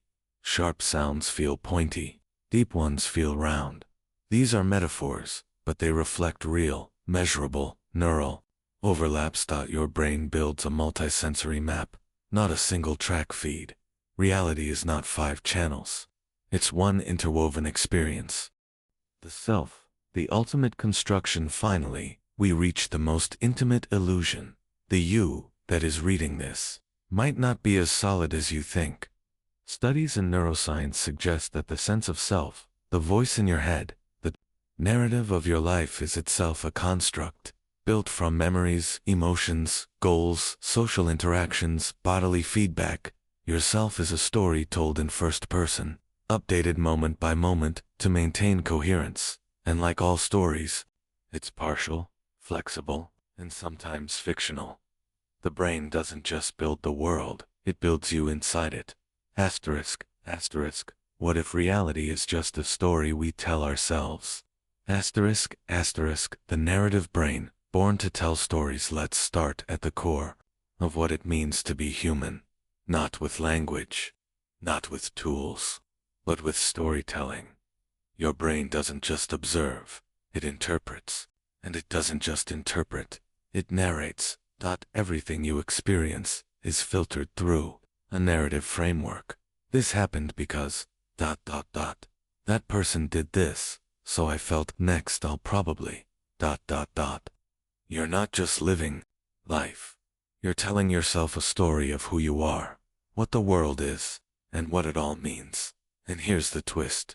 The story may not be accurate, but it feels true, because it's not designed for truth. It's designed for survival. This is the brain's most astonishing feature. It creates meaning from chaos, even when there is none. Memory, the editor of your past every day. You recall pieces of your past, your first love, the last argument, the taste of a meal from childhood.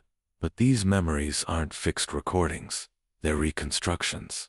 When you remember, your brain pulls pieces, fragments, and fills the gaps with assumptions, feelings, and narrative logic. Each time you recall a memory, you change it slightly. Over time, your past becomes less a history and more a story. We don't remember what happened. We remember what we believe happened. It's your internal novelist at work, revising the manuscript. Identity, the character you play. Who are you? Not biologically, but psychologically. You might say, I'm a kind person. I'm the quiet type. I've always been unlucky. I hate confrontation. But these aren't facts. They're beliefs you've repeated often, unconsciously, until they formed its self-image. That self-image is not permanent. It's a character sketch, evolving as new experiences are written into the script. You are, quite literally, the protagonist of your own mental novel. The brain wants coherence, so it simplifies, explains, connects. It smooths the edges, leaves out contradictions. You become the most compelling version of yourself, not necessarily the most accurate. Confirmation bias. The brain's narrative gluons. A story is formed. It resists revision. Confirmation bias is the tendency to notice information that fits your beliefs. Ignore or explain away things that don't. Interpret new data in ways that reinforce your existing narrative. It's not conscious deception. It's the brain doing what it does best, protecting the story. That's why two people can experience the same event, a conversation, a political speech, a personal conflict, and walk away with completely different interpretations. Each brain filters reality to maintain its own internal tale. You're not lying to yourself. You're just curating reality. Like a writer editing a scene for clarity. Emotional anchors. Plot points that define the story in a novel. Major events shape the plot. In your life, emotions play the same role.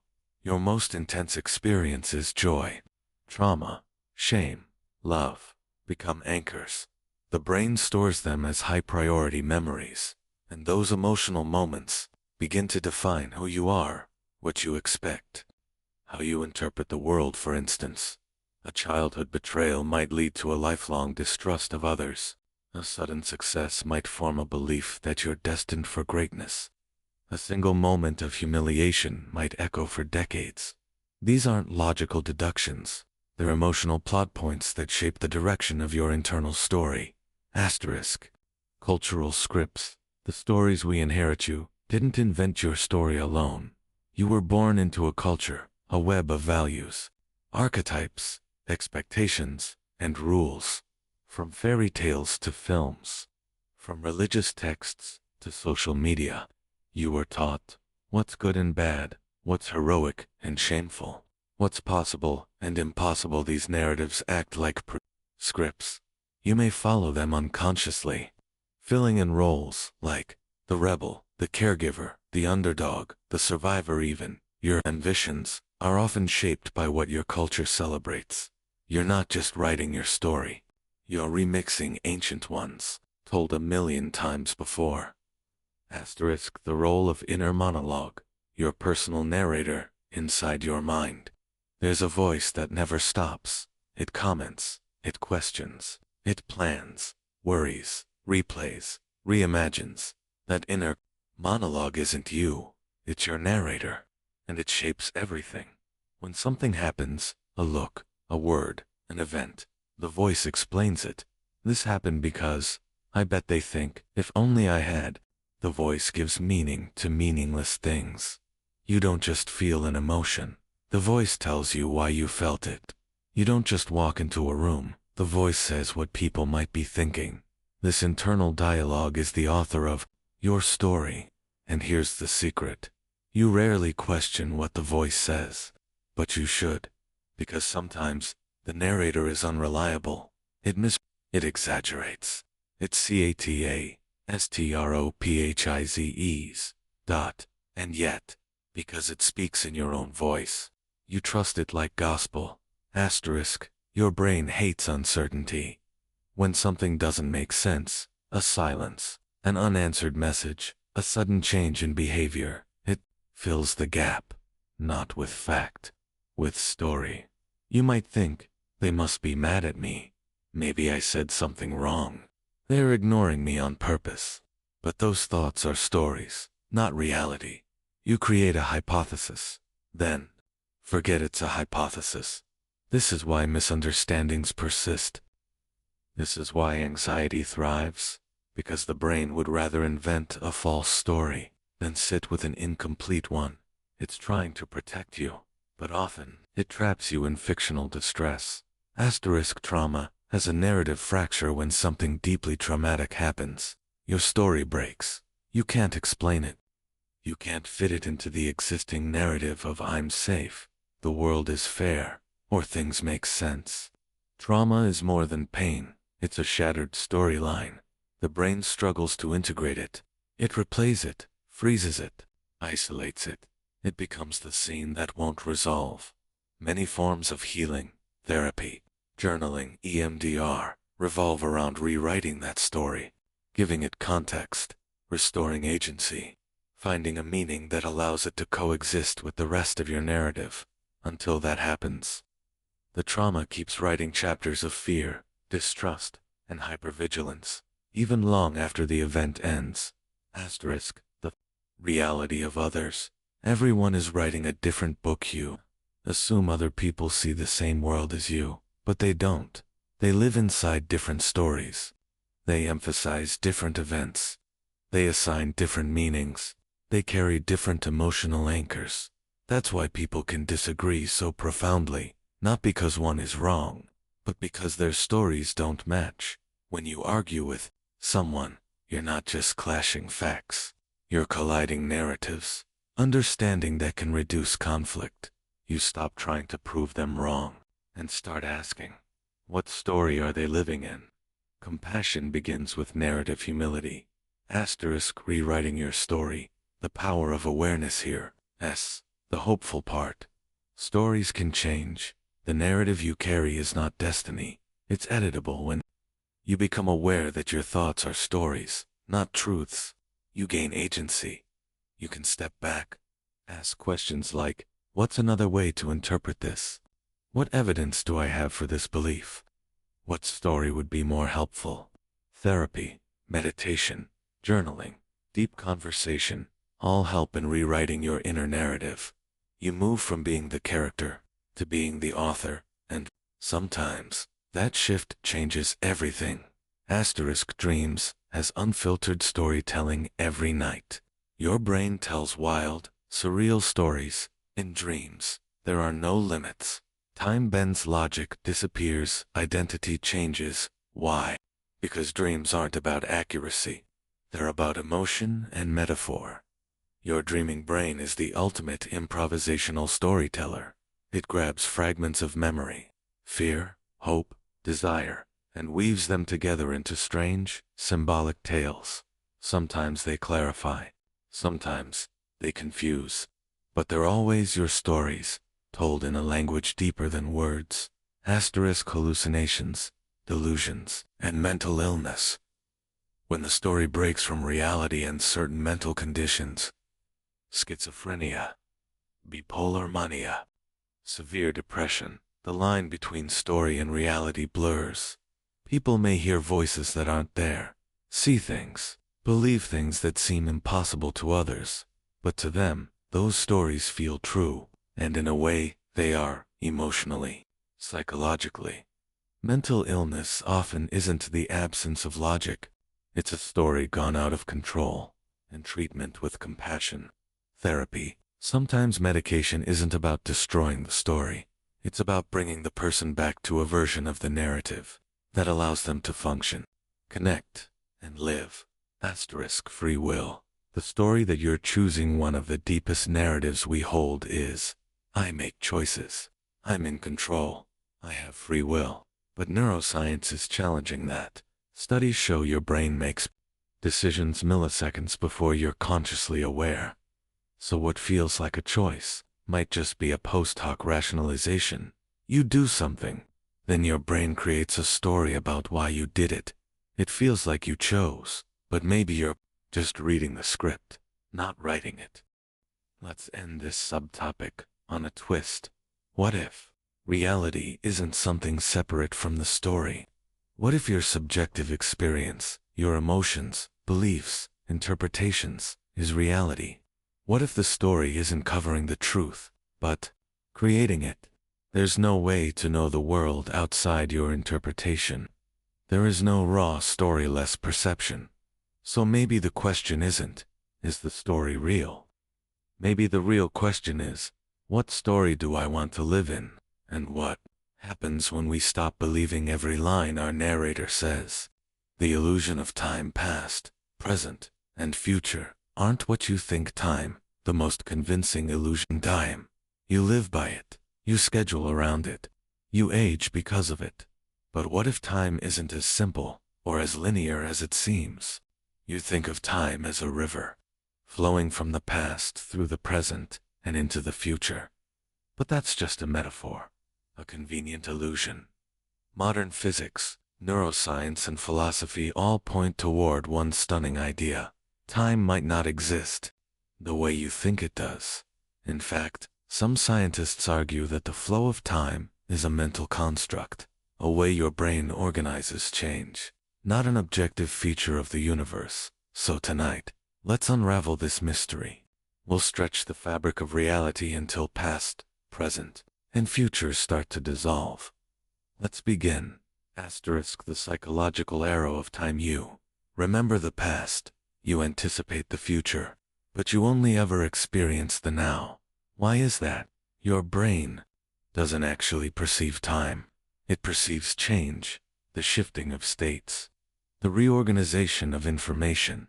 If everything stayed perfectly still, no sounds, no motion, no thoughts, you'd lose all sense of time. In deep meditation or sensory deprivation, people report that time disappears. So maybe your sense of time isn't measuring reality. Maybe it's measuring your experience of change. Memory creates the past. You don't carry the past in a bag. You carry it in your brain as memory. But memory isn't a file you replay. It's a story you reconstruct differently every time. Studies show that each time you recall a memory, you change it slightly, edit it, tint it with new feelings, reorder it. Eventually, you're remembering the memory of the memory, not the original event. So the past you remember is more a creative narrative than a faithful recording. And if memory is fluid, so is your personal timeline. Anticipation constructs the future. The future hasn't happened, but your brain talks about it constantly. What will I do? What if this happens? How will they respond? This anticipatory mode helps you plan and survive, but it also means you're often living in imaginary worlds, futures that don't yet exist and might never come to pass. Your brain simulates dozens of outcomes, hoping to prepare you. It creates fear, excitement, worry, all based on fictional possibilities. You suffer not from the future, but from your thoughts about the future. In that way, time becomes a source of suffering, because you're rarely in the moment. You're projecting forward or looking back. Einstein's insight.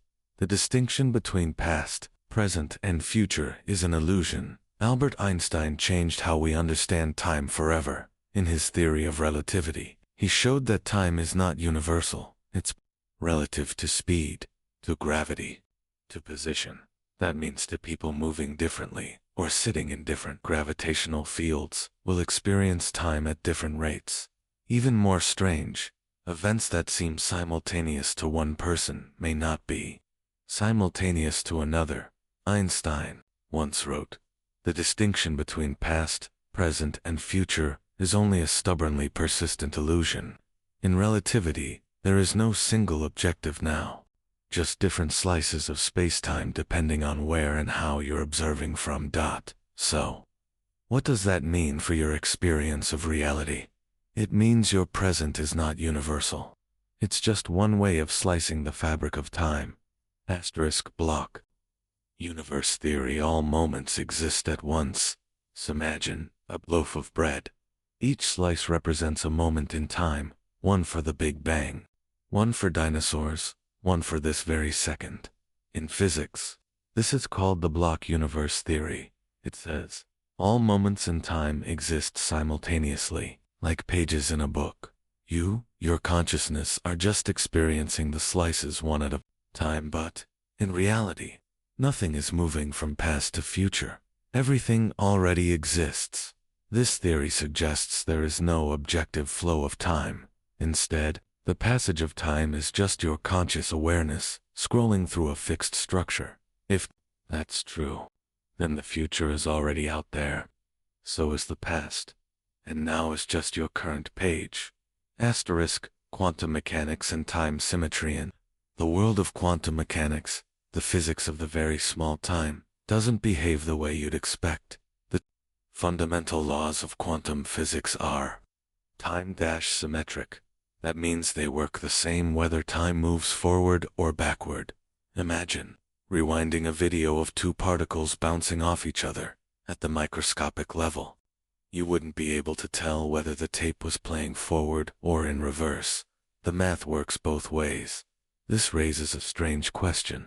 If time's direction doesn't matter at the quantum level, why does it seem to matter in your daily life? The answer may lie not in time itself, but in entropy. The arrow of entropy. Entropy is the measure of disorder in a system. It's a law of thermodynamics that entropy tends to increase things become more disordered over time. A broken glass doesn't reassemble. A melted ice cube doesn't refreeze in a warm room. Your room doesn't clean itself. This one-way street, from order to disorder, creates the illusion of a timeline. But here's the twist. Entropy isn't time. It's a pattern of probability. Things move from low entropy, unlikely, to high entropy, likely states. But that doesn't prove that time itself moves forward. Only that change follows a certain path. If the universe began in a highly ordered state, the Big Bang, then everything since has been the unfolding of probability. So maybe what you think of as time passing is just the spreading out of possibility. Time in dreams. When seconds feel like hours. Ever had a dream that felt like it lasted for hours, but you wake up and realize only a minute passed? Or the opposite. You dream something short, but hours have passed on the clock. Dreams are windows into the elasticity of time perception. Inside a dream, your brain decouples from external clocks. It doesn't measure seconds. It weaves experiences, and those experiences can stretch or shrink your sense of time. This proves that your internal clock is not absolute. It's psychological, not physical. So what if your waking experience of time is also a kind of dream? Time dilation. In extreme conditions, time is relative, not just in theory, but in practice. Astronauts aboard the International Space Station experience time slightly slower than people on Earth. Due to their velocity, this is called time dilation, predicted by Einstein and confirmed by atomic clocks. GPS satellites must correct for this tiny distortion to remain accurate.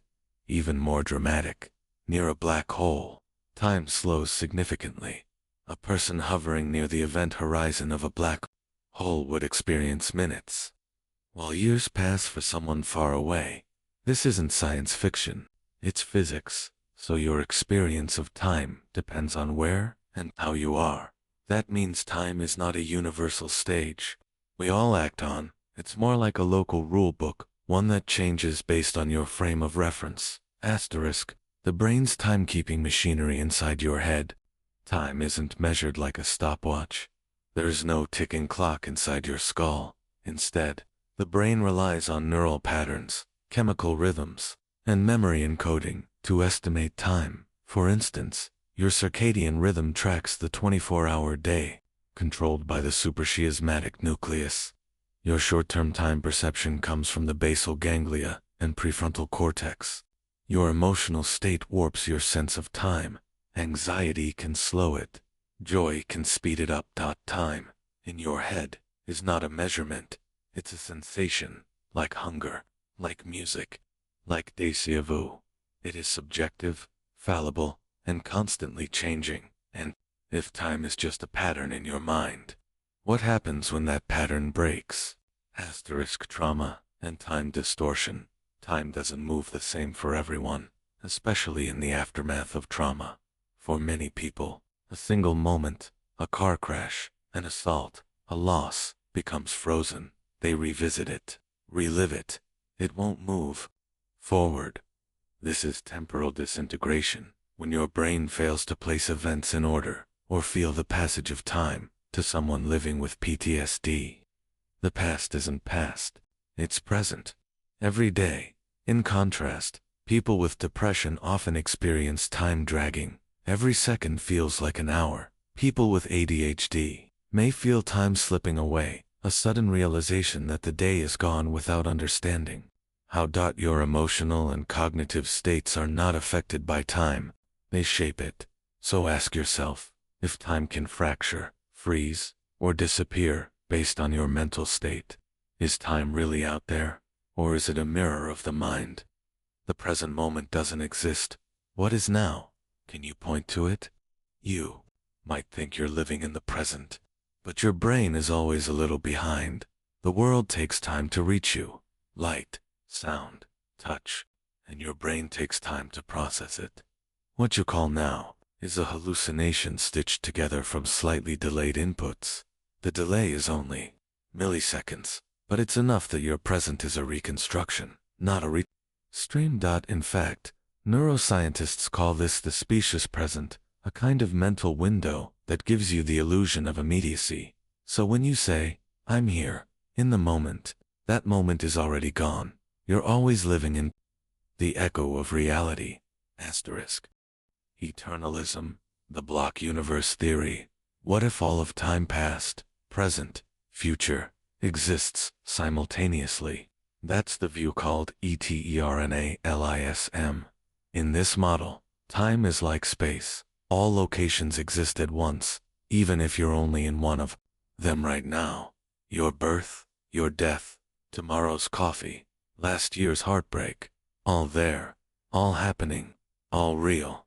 You're not moving through time. You're a traveler through a map that already exists. This is not just a poetic idea. It's supported by some interpretations of relativity. Einstein himself once wrote, "The distinction between past, present, and future is only a stubbornly persistent illusion." If eternalism is true, then death is not the end, just another location on the timeline, and your life is not fleeting. It is permanent. Always there. You were, you are, you will be, all at once. Asterisk, what does this mean for you? So what are you supposed to do with all of this? That time is elastic, relative, simulated, fractured, and maybe even unreal. Does that make life meaningless? Or does it make it sacred? Because if time is an illusion, then every experience you have is infinite.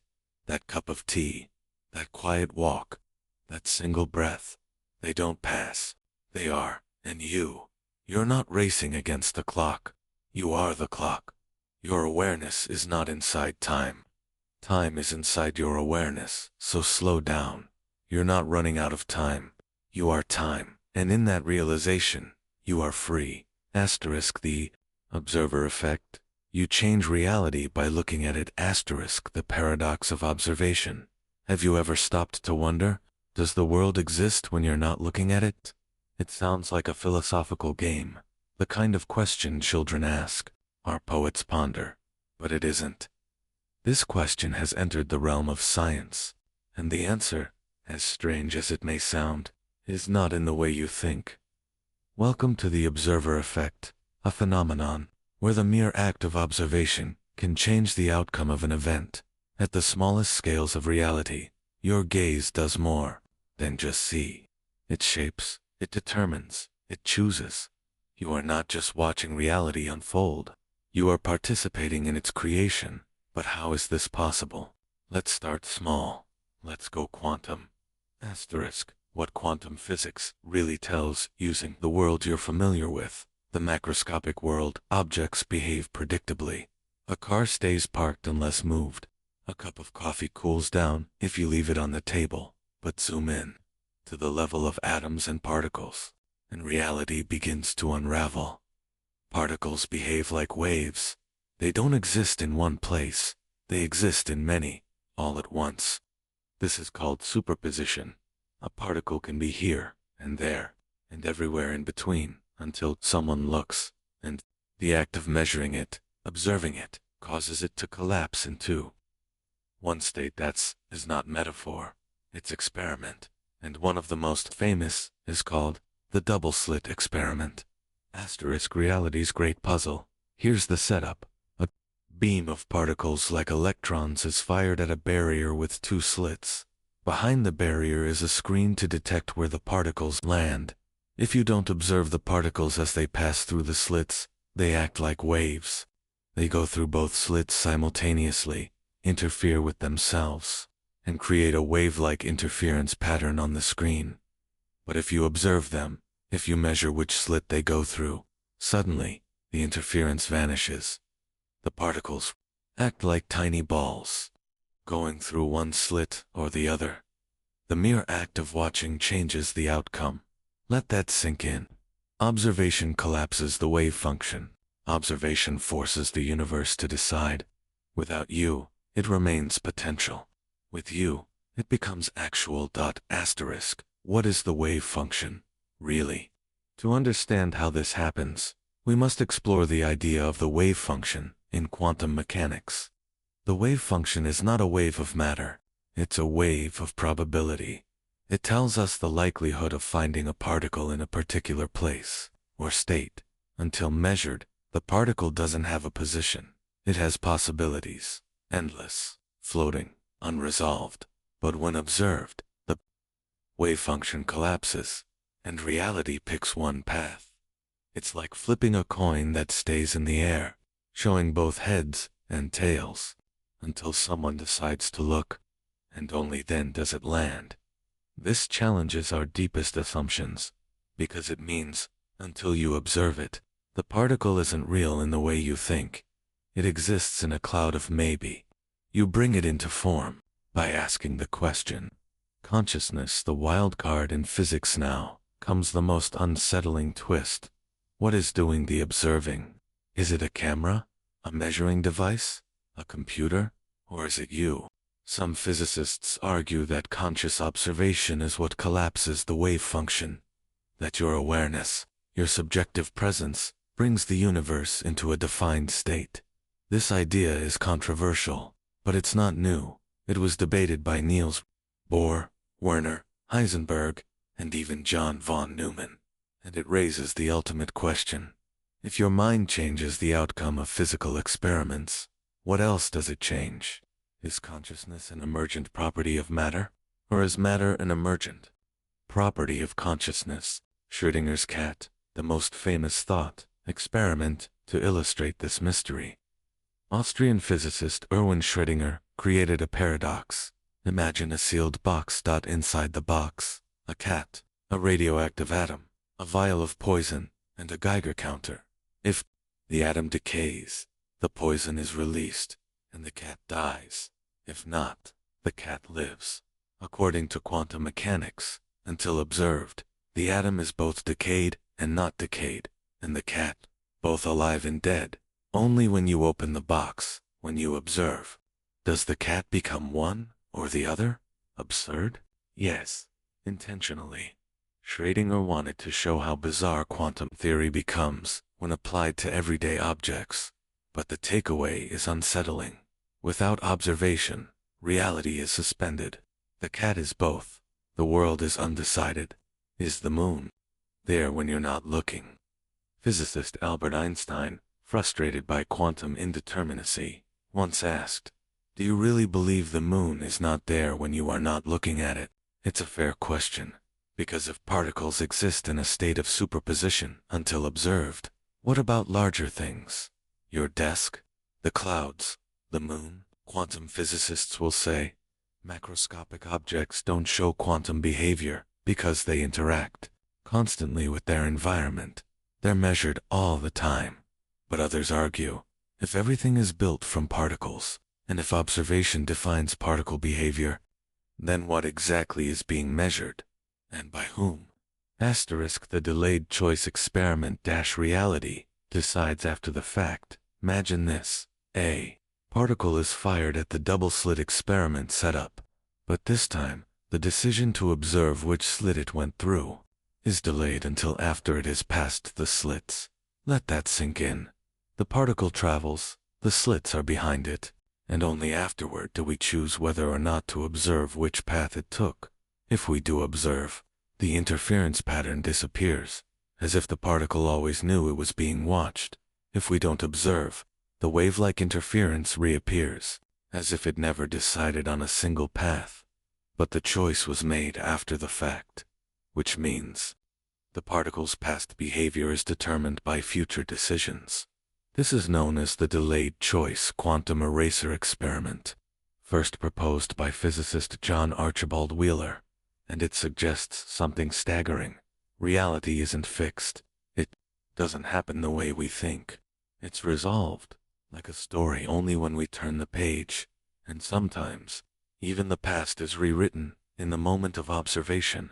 The quantum eraser, erasing reality itself. Let's take this further. Suppose you record which slit the particle went through, but later choose to erase that information before looking at the final results. Incredibly, the interference pattern returns. By deleting the information, you restore the wave-like behavior. The particle behaves as if it was never observed. In other words, not only does observing a particle collapse its wave function, forgetting your observation can uncollapse it.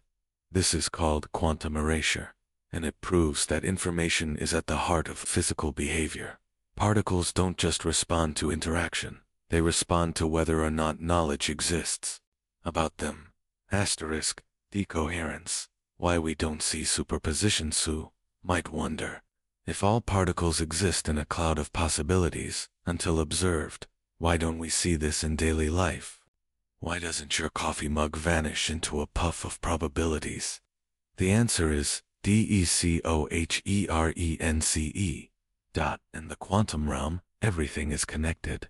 But in our macroscopic world, particles interact with their environments constantly. Air, light, other particles. This interaction measures them all the time, collapsing their wave functions before you ever get the chance to see the superposition. Decoherence explains how quantum possibilities fade into classical certainty. But it doesn't answer why observation changes anything. Why should reality behave differently when it's being watched? Why does knowing matter so much? Entanglement. When observation travels faster than light. Step into an even stranger realm. Quantum entanglement is a phenomenon where two particles, once connected, remain correlated, even across vast distances. Measure the spin of one particle, and instantly, the other particle's spin is determined, no matter how far apart they are. Einstein called it spooky action at a distance. He believed it violated the speed of light. But experiments have shown entanglement is real, and it hints that observation here can instantly affect reality there. This challenges our sense of locality, the idea that objects must be influenced through physical contact or proximity. In the quantum world, space and distance may be illusions. Wheeler's participatory universe. You create the past physicist, John Wheeler, who proposed the delayed choice experiment, took the idea even further. He suggested that observation is not just passive, it's creative, that the universe doesn't just exist out there waiting to be seen. It exists in a state of potential, and your participation brings it into being. He called this the participatory, anthropic principle. Even the early universe, the Big Bang itself, may not be entirely real until observed in some way. No phenomenon is a phenomenon until it is an observed phenomenon. Wheeler, this doesn't mean you imagined the world into being. It means the act of awareness is fundamental to the way the universe becomes real, and maybe it always has been. The observer in Eastern philosophy. Strangely, these ideas have parallels in ancient philosophy, especially in Eastern traditions. In Advaita, Vedanta, the self is not the body or mind, but pure awareness, the observer behind all experience. The external world is seen as Maya, illusion, until perceived by consciousness. Buddhism, too, speaks of emptiness, that things have no inherent existence apart from perception, and in Taoism, reality is formless, flowing, changing. It becomes meaningful only in the presence of a witness. Science is now brushing against these same truths, that reality and awareness are not separate, that to observe is to create, that the knower and the known are one process. Are you the universe observing itself? If observation collapses possibility into form, if you bring reality into being simply by looking, then what does that make you? A body, a brain, a person, or something more? Are you just a passive rider on the cosmic train, or are you the eyes of the universe, the awareness through which it knows itself? Carl Sagan once said, "We are a way for the cosmos to know itself." In light of the observer effect, this is more than poetry. You are not outside the universe, watching from the sidelines. You are within it, and of it, a participatory force. What does this mean for your life? It's easy to let these thoughts drift into abstraction, but they have consequences for how you see yourself and how you live. If observation changes reality, if you are part of the unfolding of the cosmos, then your attention, your focus, your presence matters. What you choose to see, what you choose to believe, what you pay attention to, shapes your world. In science, we see this with particles. In life, we see this with experiences. If you focus on fear, the world becomes threatening. If you focus on love, it opens. You are not a helpless spectator. You are a co-creator of the story. Even when you're just lying in bed, listening to a slow voice telling you about particles and waves, you are participating. You are collapsing. The moment into now, and now is all there ever is. Is reality local, or is everything connected? The classical view, locality and separation, for most of human history. We've believed in something very simple, that objects exist in space, that they are separate, that things here do not affect things over there. Unless something physically connects them, you can't move a rock across the desert without touching it. You can't cause thunder in the sky by whispering on the ground, and the thoughts in your head certainly don't affect the stars. Or can they? What if, instead of separation, the universe is a single system? What if reality doesn't just exist in parts, but is entangled? Quantum entanglement, the shocking experiment in the 1930s. Einstein and his colleagues Podolsky and Rosen proposed something strange. A thought experiment, now known as the EPR paradox. They asked, if two particles interact and then separate, can a measurement on one instantaneously affect the other, even across light years of distance? Einstein hated this idea. He called it spooky action at a distance. But decades later, physicist Ailing Aspect conducted an experiment to test it, and the result? Yes, it's real. Particles that were once connected continue to behave like a single system, no matter how far apart they go. Measure one, and you instantly affect the other. Not metaphorically, not symbolically, literally. It's as if reality doesn't have a fixed location until someone looks, and once you look, you collapse the system into a definite state. Asterisk. What does it mean to be connected? This isn't the kind of connection you feel during a deep conversation. This isn't emotional, spiritual, or poetic. This is physics. Two particles that are entangled don't behave as individuals. They are described by one shared wave function. You can separate them by 1 billion miles, and still, what you do to one affects the other. So is the universe really made of tiny parts? Or is the entire cosmos stars, cells, thoughts, a single, indivisible thing? Asterisk. The universe as a hologram. In the 1990s, physicist Leonard Susskind and others suggested something radical. The entire universe might be a hologram, not a projection, like a movie, but a mathematical reality, where all the information about the universe is encoded on a distant boundary. Imagine a sphere. Everything inside it, your body, your memories. Every galaxy is a projection of data stored on the outer edge. In this view, there is no inside and outside. Distance is an illusion. Every point contains the whole, and suddenly, the idea that we are all connected isn't mystical. It's just how reality works. Asterisk. Non-locality in nature. Beyond physics, non-locality doesn't stop at quantum particles. Across multiple disciplines, we see hints of something deeper, a web that links all things. Take biology, for example. In flocks of birds or schools of fish, motion spreads instantaneously. They turn, dive, and rise, as if driven by a shared consciousness. No delay, no leader. How? Traditional explanations struggle. Information can't move faster than light, and yet coordination is immediate. Or look at ecosystems. Destroy one species, and others collapse, sometimes thousands of miles away. It's not just food chains. It's a system of relationships. It's as if nature doesn't see individuals. It only sees the whole. Asterisk. Your brain is already non-local inside. Your head is 86 billion neurons, each with thousands of connections. But here's the strange part. Consciousness doesn't seem to be located anywhere. You don't feel your thoughts in a particular neuron. You don't hear music in a specific cell. Instead, your experiences, sound, memory, emotion, arise from patterns. If we sever part of the brain, sometimes function disappears. Other times, the system rewires, the whole adapts. This isn't storage.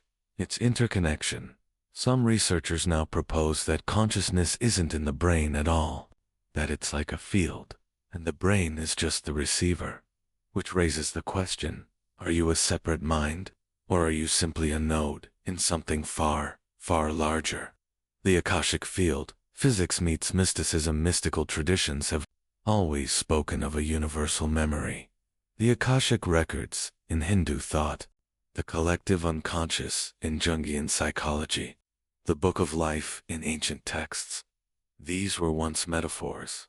But now, scientists like Ervin Laszlo suggest that the universe itself may hold information like a field, not particles, not energy, but pure structure.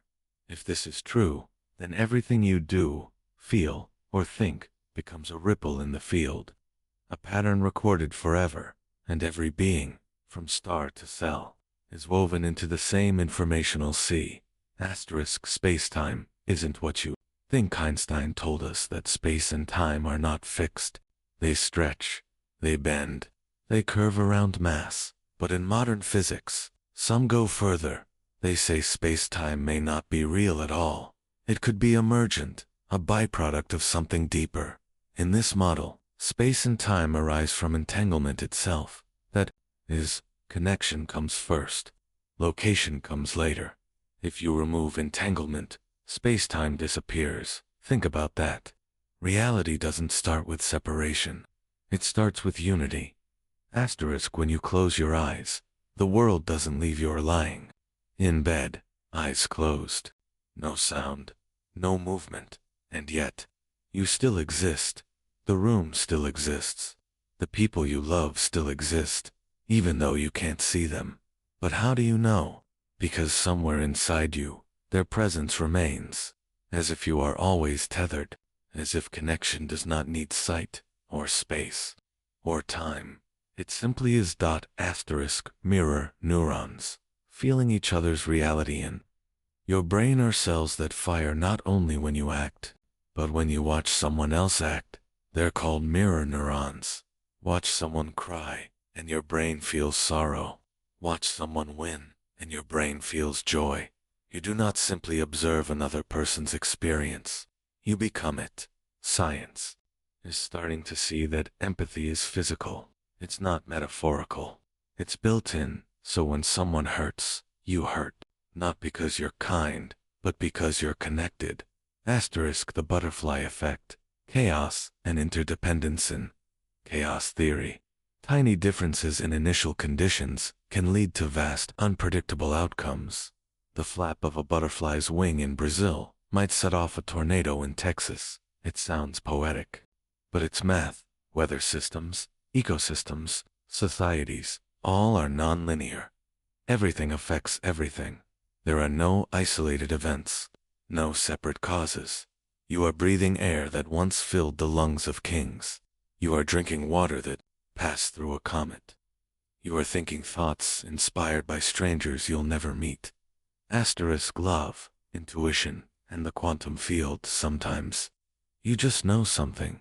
A mother feels her child's pain from thousands of miles away. A twin dreams of an accident before it happens. You think of someone, and they call. Science has no neat explanation for these things. But if the universe is entangled, if minds are not confined to skulls, if consciousness itself is not local, then perhaps love and intuition are not illusions. They are evidence, not of magic, but of deeper structure. Is the self just a story? If everything is connected, then what are you? Is your identity just a boundary, a skin-wrapped narrative? Your atoms come from stars. Your language comes from others. Your thoughts arise from interactions. You are not an island. You are the intersection of everything that ever was. Even your ego, your sense of me, may be just a temporary configuration in a cosmic field. What does it mean to be a person, if everything that defines you isn't actually yours? Asterisk the universe watches itself, Carl Sagan said. We are a way for the cosmos to know itself. You are not outside the universe looking in. You are the universe, looking at itself. Your mind, your eyes, your questions, they are not accidents. They are instruments. The stars became atoms. The atoms became life. And now, life becomes awareness. The observer and the observed are not separate. They are one. Asterisk. So, is reality local? We began with a question. Is reality local? Are things truly separate? And after everything, physics, biology, perception, connection, the answer seems to whisper: no. There are no isolated points. There are no separate minds. There is only interbeing. Everything is linked. Everything is part of the whole. You are not in the universe. You are the universe. Asterisk the Bell inequality, proving reality is non-local. Back in the 1960s, physicist John Bell developed a set of inequalities, mathematical boundaries that any local theory of physics must obey. In other words, if the world behaves like separate things in separate places, then Bell's inequality should never be violated. But quantum mechanics, it breaks that boundary, again and again and again. Experiments around the world, in Geneva, Delft, Vienna, all showed the same eerie result. Reality doesn't obey the rules of locality. Two particles can behave like one system, instantaneously, without a signal, without a cause that travels through space. What does that mean for our daily lives? It means the intuitive rules we live by, the sense that I am here, and you are there, or this causes that, may be convenient. Illusions, mental shortcuts, survival tools, but not the whole truth. Asterisk, you, the observer, are not separately. Slow this down. You're lying in bed, listening. Maybe your eyes are closing. You're hearing this in your room. You are here. And yet, what is you? A body, a name, a location. If the universe is entangled, then your brain isn't just in your skull. It's part of a larger system. Your thoughts are shaped by particles born in stars. Your memories encoded in patterns that ripple out into the very fabric of space-time. What if the separateness you feel is just how consciousness filters the flood of reality? What if you were always connected, not just metaphorically, but physically? Asterisk, Eastern philosophy and the Western mind. Fascinating physics is beginning to echo what ancient traditions have whispered for thousands of years. In Vedanta, the Indian philosophical tradition, reality is not many, but one. All separation is Maya, illusion. All selves are masks worn by the same consciousness. The wave believes it is separate, until it remembers it is the ocean. In Taoism, opposites are one system, yin and yang, motion and stillness, self and world. And in Zen, the mind is taught to let go of boundaries, to stop grasping at the illusion of me versus you, to sit still, breathe, and realize there is no gap between observer and observed. Isn't it curious that, after all our particle colliders and quantum tests, we've arrived at the same door? The Internet of Atoms. Let's take a leap. Imagine the universe as an information system, not a collection of objects, but a web of data, interaction, and relationships. Each particle isn't a thing, it's a node. Each photon, a message. Each moment, a computation. If so, then reality isn't about what's here or there, it's about how things relate. This idea is gaining traction among physicists and philosophers alike. Relational quantum mechanics suggests that things only exist in relation to each other. There is no absolute this or that, only this relative to that. And if that's true, then your sense of being a person in a place is not wrong, but incomplete. You are not a point in space. You are a process, constantly, co-created by everything around you. Asterisk, entangled minds, the cutting edge of consciousness. Studies. What if entanglement doesn't stop at particles? What if it touches your awareness?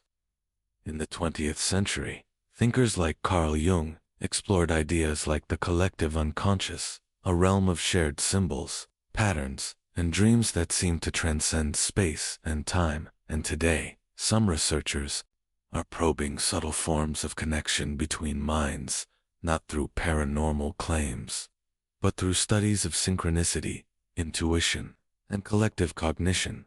For example, experiments on group meditation have shown strange drops in regional crime rates, though the data remains controversial. Studies in morphic resonance, proposed by biologist Rupert Sheldrake, suggest that once something is learned by one individual, it becomes easier for others to learn, as if knowledge is shared across a non-local field. Are these solid theories? Not yet. But they reflect a growing hunger in science to explain what we all intuitively feel, that our inner lives may be more deeply connected than we were ever taught to believe. Asterisk, spooky action inside you now. Look inward. Right now, inside your body, electrons are whizzing through atoms. Neurons are firing. Molecules are vibrating. But here's the kicker. Some of these particles, perhaps many, are still entangled with others, far away. Imagine this. A tiny particle in your brain might be correlated with one deep inside a tree in the Amazon, or a comet in deep space. Not metaphorically, literally. And what does that mean? It means that you are not bounded by your skin. You are a continuous event in a universe where boundaries are soft, where every breath, every heartbeat, is part of a system too vast to measure. It means when you feel awe, or love, or that strange knowing that comes out of nowhere. Maybe you're not imagining it. Maybe you're feeling the echo of something shared. Asterisk the deep implication. We were never separate. Step back. If reality is non-local, if particles, minds, and events are interwoven at a level we can't see, then perhaps the greatest illusion is separateness. We live as if we are islands. We build walls around our thoughts. We label things. This is me. This is you. This is nature. But underneath those labels is a single process, a vast, unfolding wave of being. Maybe that's why silence feels sacred, why certain places hum with presence, why holding someone's hand can feel like touching eternity. Because in those moments, we sense something ancient, that we are not alone, that we are not fragments, that we were always one. Asterisk what this means for your life now, before sleep takes you. Let's make this personal. If everything is connected, really connected, what does that mean? It means every action ripples, every thought matters, every moment of kindness echoes across the fabric of being. It means there is no such thing as just you. You are a node in the web, a note in the song, a story being whispered across galaxies. And maybe, just maybe, when you close your eyes tonight, you'll feel the quiet vibration of that truth, not as a theory, but as a gentle knowing. Asterisk, the sleep of the connected self, as you drift now, slower breath, heavier limbs, let this question cradle you. If you are not separate, if your dreams connect with the dreams of others, what might you remember? Could you awaken tomorrow with a new softness, a sense of being part of everything? Tonight the stars shine, not above you, but through you. You are the field. You are the dream. You are never alone. Asterisk the simulation hypothesis. Are we living in a program? The question that changed everything closed your eyes for a moment. What if the world you know, this room, your body, the stars above, wasn't the base reality? What if everything was running on a code? In 2003, philosopher Nick Bostrom introduced a question that sounded more like science fiction than philosophy. Are we living in a computer simulation? But this wasn't a movie plot. This was a serious argument, and it shook the foundation of everything we thought we knew about existence. This wasn't about escaping the Matrix. This was about the Matrix being real, and the deeper you go, the stranger it gets. Asterisk. Understanding the hypothesis. Let's slow it down. What exactly is the simulation hypothesis? Bostrom's idea can be summarized like this. Civilizations advance. Eventually they'll gain the power to simulate entire universes. If even one of these civilizations runs simulations of their ancestors, the number of simulated beings will vastly outnumber real ones. So, it's statistically more likely that we are inside one of these simulations, rather than outside looking in. In other words, if simulations are possible and probable, then we are almost certainly in one. Pause on that. Not just a theory, a mathematical likelihood. You, me, this moment, could all be rendered data. Asterisk the pixels of reality. Now, let's look closer at reality. Not with your eyes, but with your mind. Think about the screen you're watching this on. It's made of pixels, tiny dots. Now think about the smallest unit of reality, in physics. There's something called the Planck length, a measurement so small, it might be the pixel size of the universe. Below that scale, space itself may lose meaning. Sound familiar? Like a video game, where zooming in too far reveals the grid. Some physicists think our universe might be built on a computational lattice, a grid of spacetime. Like code. Reality might not be continuous, but quantized, just like a digital world.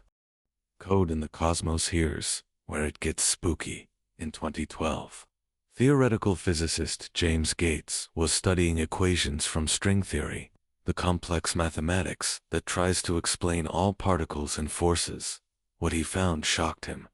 Hidden in the math were patterns. error-correcting codes. The same kind of codes used in computer systems to detect and fix mistakes. Let that settle in the laws of physics. At the deepest levels there appears to be digital correction, as if the universe is self-correcting, as if it's running a program. James Gates said, "I'm not saying the universe is a simulation, but there is a structure in the equations that mirrors the structure of computer code. Not theory, not belief. This is math whispering. Maybe we're inside." Quantum strangeness as a glitch. Let's go deeper. Quantum mechanics. The science of the tiny is famously weird. Particles are both waves and points. They don't exist in any place until observed. They seem to know when we're watching. In a simulation, this makes perfect sense. Why? Because in rendered systems, the world only loads what the observer needs to see. In a video game, the background isn't being constantly processed.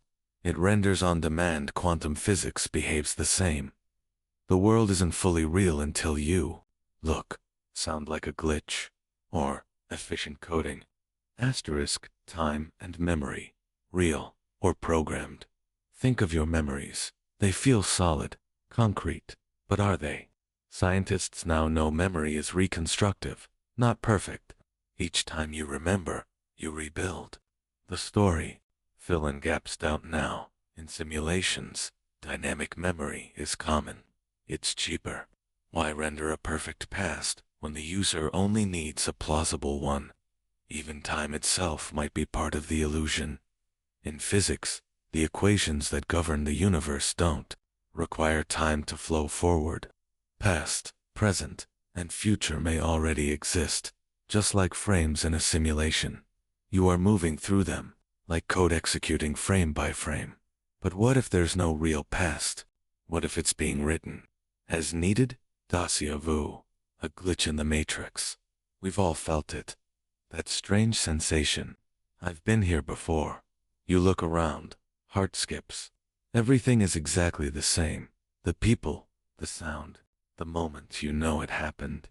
But can't explain how. Science calls it déjà vu, a neurological hiccup. But what if it's something else?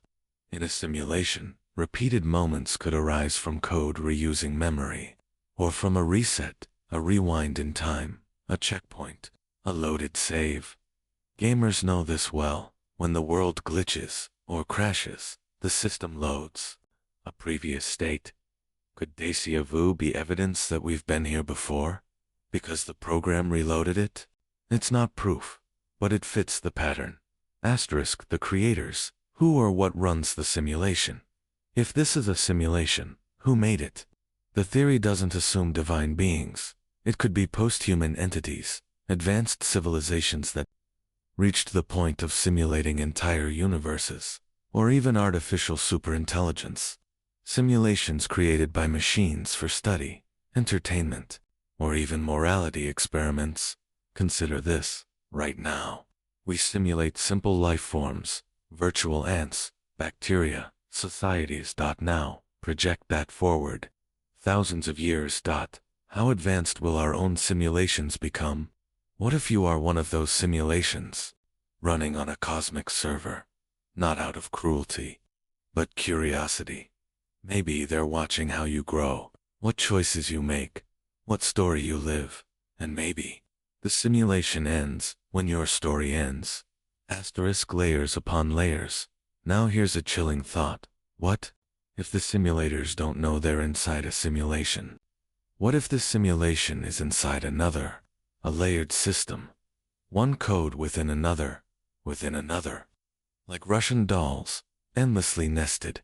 The philosopher David Chalmers suggested that if we're in a simulation, it might go down hundreds, even thousands of levels. And just like a dream, where the dreamer doesn't realize they're dreaming, the creators might be dreaming to. Reality, a stack of illusions, each one thinking it's the real thing, until it wakes up.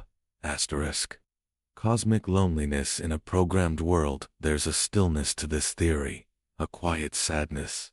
If we're in a simulation, are we alone? Are we the only conscious beings? Or are the others simulated, scripted? In video games, only you are truly playing. The others, NPCs. But in this universe, can we be sure the people we love are real? Or do they exist only when you observe them? That's not just a mind game, it's a philosophical bombshell.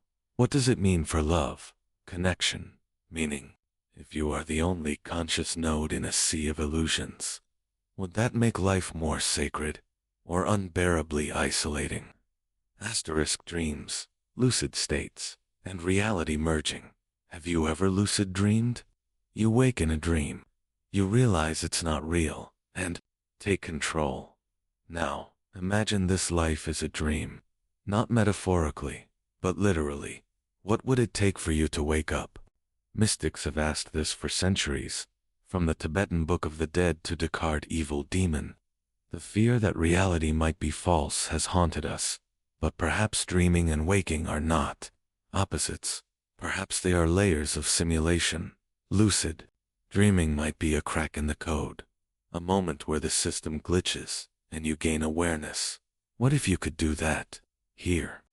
Asterisk purpose inside the program. Here's the question that matters. If we're in a simulation, does anything we do still matter? Some say no, it's all fake. But others and many philosophers say the opposite. Because if we're in a simulation, then we were built with intention. We are being observed. Our actions may have consequences beyond this world. You might be more important than you realize. A test case, a storyline, a node of consciousness there, watching closely. Every choice you make echoes. Every emotion you feel is data that shapes the simulation. Maybe the universe exists for you, to see what you'll become. Asterisk the escape. Is there a way out? Can you exit the simulation? Maybe not physically, but some theories suggest mental, spiritual, or philosophical escape. In Buddhism, enlightenment is a form of escape, waking up from illusion. In quantum metaphysics, observation creates reality, so changing your mindset literally reshapes the world. Some thinkers even claim psychedelics let you glimpse outside the code, a glimpse of base reality. We don't endorse that, but we do wonder, is death the exit? Is it a reboot, or just another layer? Maybe escape isn't about leaving. Maybe it's about understanding, to stop running, and simply see. Asterisk evidence versus faith, fair proof. No, but there are patterns, glitches, codes, coincidences, mathematics and physics whispering hints. But in the end, the simulation hypothesis is a mirror, a way to look deeper into what we think is real. It challenges you to question everything, even the ground you stand on. And that might be the point. Not to prove, but to wonder. To never sleepwalk through reality again. Because, if this is a simulation, then it's the most beautiful one ever built. Asterisk cosmic consciousness. Is the universe a mind? Could the universe itself be thinking? Asterisk, the cosmic question, before the first fire, before the first heartbeat, before time itself had shape, there was only silence. Then came light. Then came form. Then came you, standing in a body, staring at stars that seem to gaze back, and quietly, a question stirs. Is this all random, or is something watching back? This is not mysticism. This is not religion. This is a serious, philosophical, and scientific inquiry that's gained traction in recent years. Could the universe itself be conscious? Could it, in some mysterious way, be aware of itself, evolving thought across the canvas of space and time? Let's unfold this carefully. What is consciousness, really? Before we imagine a conscious cosmos, we must define consciousness itself. It's easy to say, I think, therefore I am. But what is thinking? What is awareness? Modern neuroscience can track brain activity, detect neural correlates, and even predict decisions seconds before we're aware of them. But it still cannot explain awareness. Consciousness is not a location. It's not an organ. It's a field, a subjective experience. You close your eyes and see red. You feel love. You sense time. Science can't bottle that, and perhaps it never will. Which opens the door to a startling hypothesis. If awareness isn't strictly tied to brains, could it be everywhere? Could it be everything? Panpsychism, a consciousness in every atom. Let's travel back in time to the ancient Greeks. To thinkers like Plato and Anaxagoras, who believed that mind was not separate from matter, but embedded within it. This idea never truly disappeared. In modern times, it evolved into panpsychism, the belief that consciousness is a fundamental feature of reality, just like gravity or electromagnetism. Not that every rock has thoughts, but that the building blocks of existence carry seeds of awareness. That means an electron might possess a sliver of subjective experience, a tree might feel in a way we cannot perceive, and the universe, composed of trillions of such particles, might think on a scale beyond imagination. This is not science fiction. It's being debated in physics departments and consciousness conferences around the world. The participatory universe observers create reality. Let's bring in the strange world of quantum mechanics in the double-slit experiment. One of the most famous in all of physics. Particles behave differently depending on whether they are observed. When unobserved, a particle acts like a wave, smeared across space. When observed, it collapses into a point, a defined location. This means that conscious observation changes physical reality. As physicist John Wheeler proposed, the universe does not exist until it is observed. He called it the participatory anthropic principle, that consciousness doesn't arise in the universe, but that the universe requires consciousness to exist. This flips everything. The observer is not inside the universe. The observer is constructing it. And if that's true, then the entire cosmos is not an object, it's an experience. The universe as a giant brain. Now let's add another layer. In 2020, astrophysicists compared the structure of the universe with the structure of the human brain. What they found was astonishing. The filaments of galaxies, connected by voids in gravity, look remarkably like neurons. The number of connections between galaxies and the nodes of the cosmic web match patterns found in neural networks. On both scales, microscopic and galactic, the information flow appears statistically identical. To be clear, this doesn't prove the universe is a brain, but it suggests that it behaves like one. It thinks in webs. It evolves in loops. It grows in recursive, self-organizing patterns. Just like you. The Gaia hypothesis, Earth as a living mind. Let's narrow the lens for a moment. In the 1970s, scientist James Lovelock proposed the Gaia hypothesis that Earth functions as a living organism, self-regulating its climate, resources, and biosphere to maintain life. Not metaphorically, literally. Earth, in this view, is a superorganism, its rivers as bloodstreams, its forests as lungs, its climate as homeostasis. More recent versions of the hypothesis take it further. They propose that Earth might possess a planetary mind, that consciousness is not localized to humans or animals, but arises across networks, across systems. In this view, humanity is a neuron, part of the larger planetary brain. When you think, Earth thinks. When we build the internet, Earth connects itself, and that might not end at Earth. It may expand to stars, to galaxies, to the whole.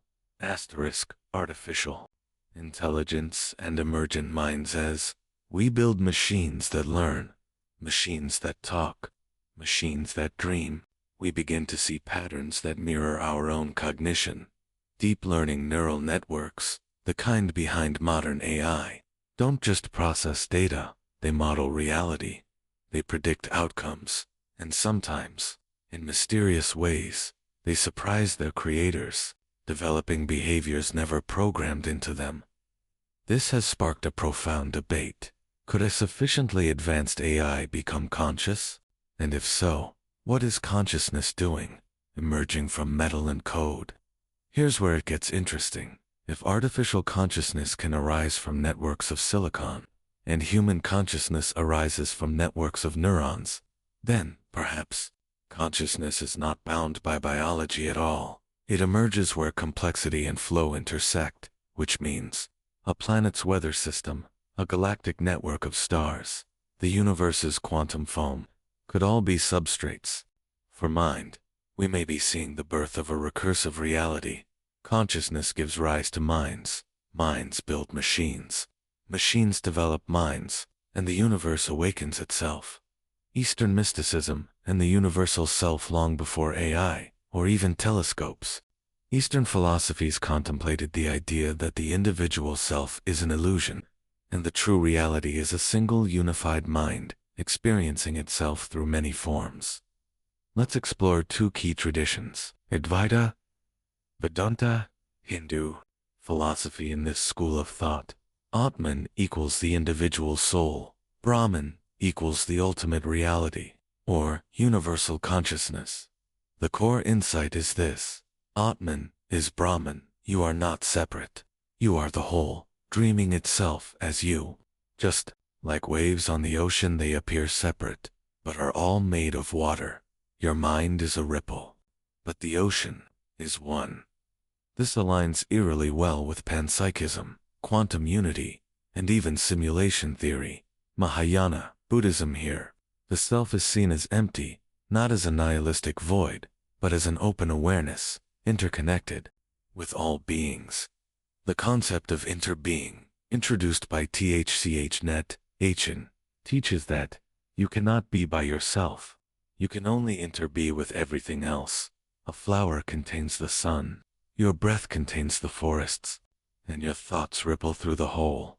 If all is interdependent, then all may be one awareness, experiencing diversity from within. Carl Jung and the collective unconscious. Let's now step into the psyche. Carl Jung, a pioneer of depth psychology, introduced the concept of the collective unconscious. It's the idea that beyond your personal memories and thoughts, there exists a shared mental space where archetypes live, symbols, dreams, and myths that recur across cultures and time. The hero, the shadow, the great mother, the wise old man. Why do these appear in every civilization? Why do we dream the same dreams? Jung believed that humanity taps into a deep ocean of mind, and that we are all surfers riding its waves. But what if this collective unconscious is not limited to humans? What if Earth itself dreams? What if stars remember? What if the collective unconscious is cosmic? Dreams is communication from the universe in many indigenous traditions. Dreams are not random. They are messages, visions, maps of reality. Even in the West, dreams have sparked inventions. The structure of benzene came in a dream. Art Mary Shelley's Frankenstein revelations. Einstein's thought experiments were dreamlike. If we take dreams seriously, and if the mind is a reflection of the cosmos, then dreams might be how the universe speaks to itself. When you dream, you may be touching something vast, some shared intelligence, some inner architecture of the cosmos. You're not just dreaming, you're being dreamed. Entanglement of minds. Quantum unity of thought. Quantum entanglement tells us two particles, once linked, remain connected, no matter the distance. If the universe began in a singularity, a single dense point, then all matter, all energy, and possibly all consciousness was once one, and perhaps still is. Could your thoughts ripple across time? Could your emotions echo in stars? Could the feeling of déjà vu be not memory, but a glitch in the collective perception? We are not isolated brains. We are nodes, and consciousness may be the network that binds us. Spiritual scientists and Mind Scramble theories. Let's now turn to some modern thinkers. Rupert Sheldrake and morphic resonance. Sheldrake proposes that memory is not stored in the brain, but in a field, a non-physical medium of habit and form. This means, when one rat learns a maze, others learn faster, even in distant labs. When a word enters popular use, people find it easier to learn. Evolution happens in jumps. as if information is shared across species. He calls it morphic resonance. It's controversial, but it fits our question. Is there a field of mind, like a magnetic field, that spans the cosmos? Could the universe evolve thought habits? Could we be thoughts in the mind of the all? David Bohm, and the implicate order physicist David Bohm, proposed that the visible universe, with its stars and particles, is just the explicate order, but beneath it lies the implicate order, a deeper realm where everything is folded into everything else. In Bohm's view, consciousness is not produced by the brain. It's a process of unfolding from the implicate order. Your awareness is the cosmos peeking through the noosphere, Earth's thinking layer. French philosopher Pierre Teilhard de Chardin proposed that just as Earth developed a geosphere, rocks, and biosphere life, it would eventually develop a noosphere, a thinking layer. In his vision, human minds interconnect through technology. Thought forms an envelope around the planet, and eventually, Earth itself awakens. We're seeing this now with the internet. Billions of minds connected. Instant knowledge, shared emotion, global dreaming. We're building Earth's brain, and the next step. Cosmic mind. Does this matter? The existential meaning. All of this is fascinating. But what does it mean?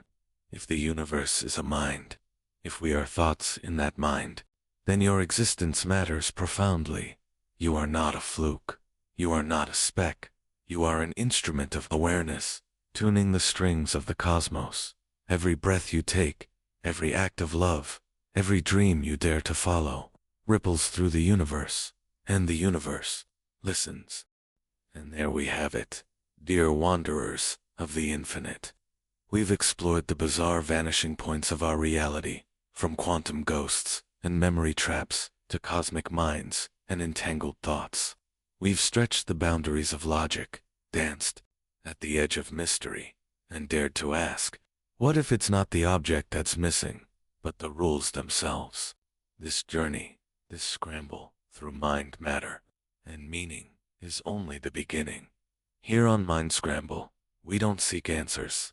We seek the questions that unmake the world and rebuild it stranger, deeper, more alive than ever before. If tonight's episode made your thoughts spiral, if it helped you see what was always there but never noticed, then consider joining this growing constellation of curious souls. Subscribe, not just for more episodes, but for more expeditions into the impossible. And share your theories in the comments, because one person's idea might just unlock someone else's entire universe.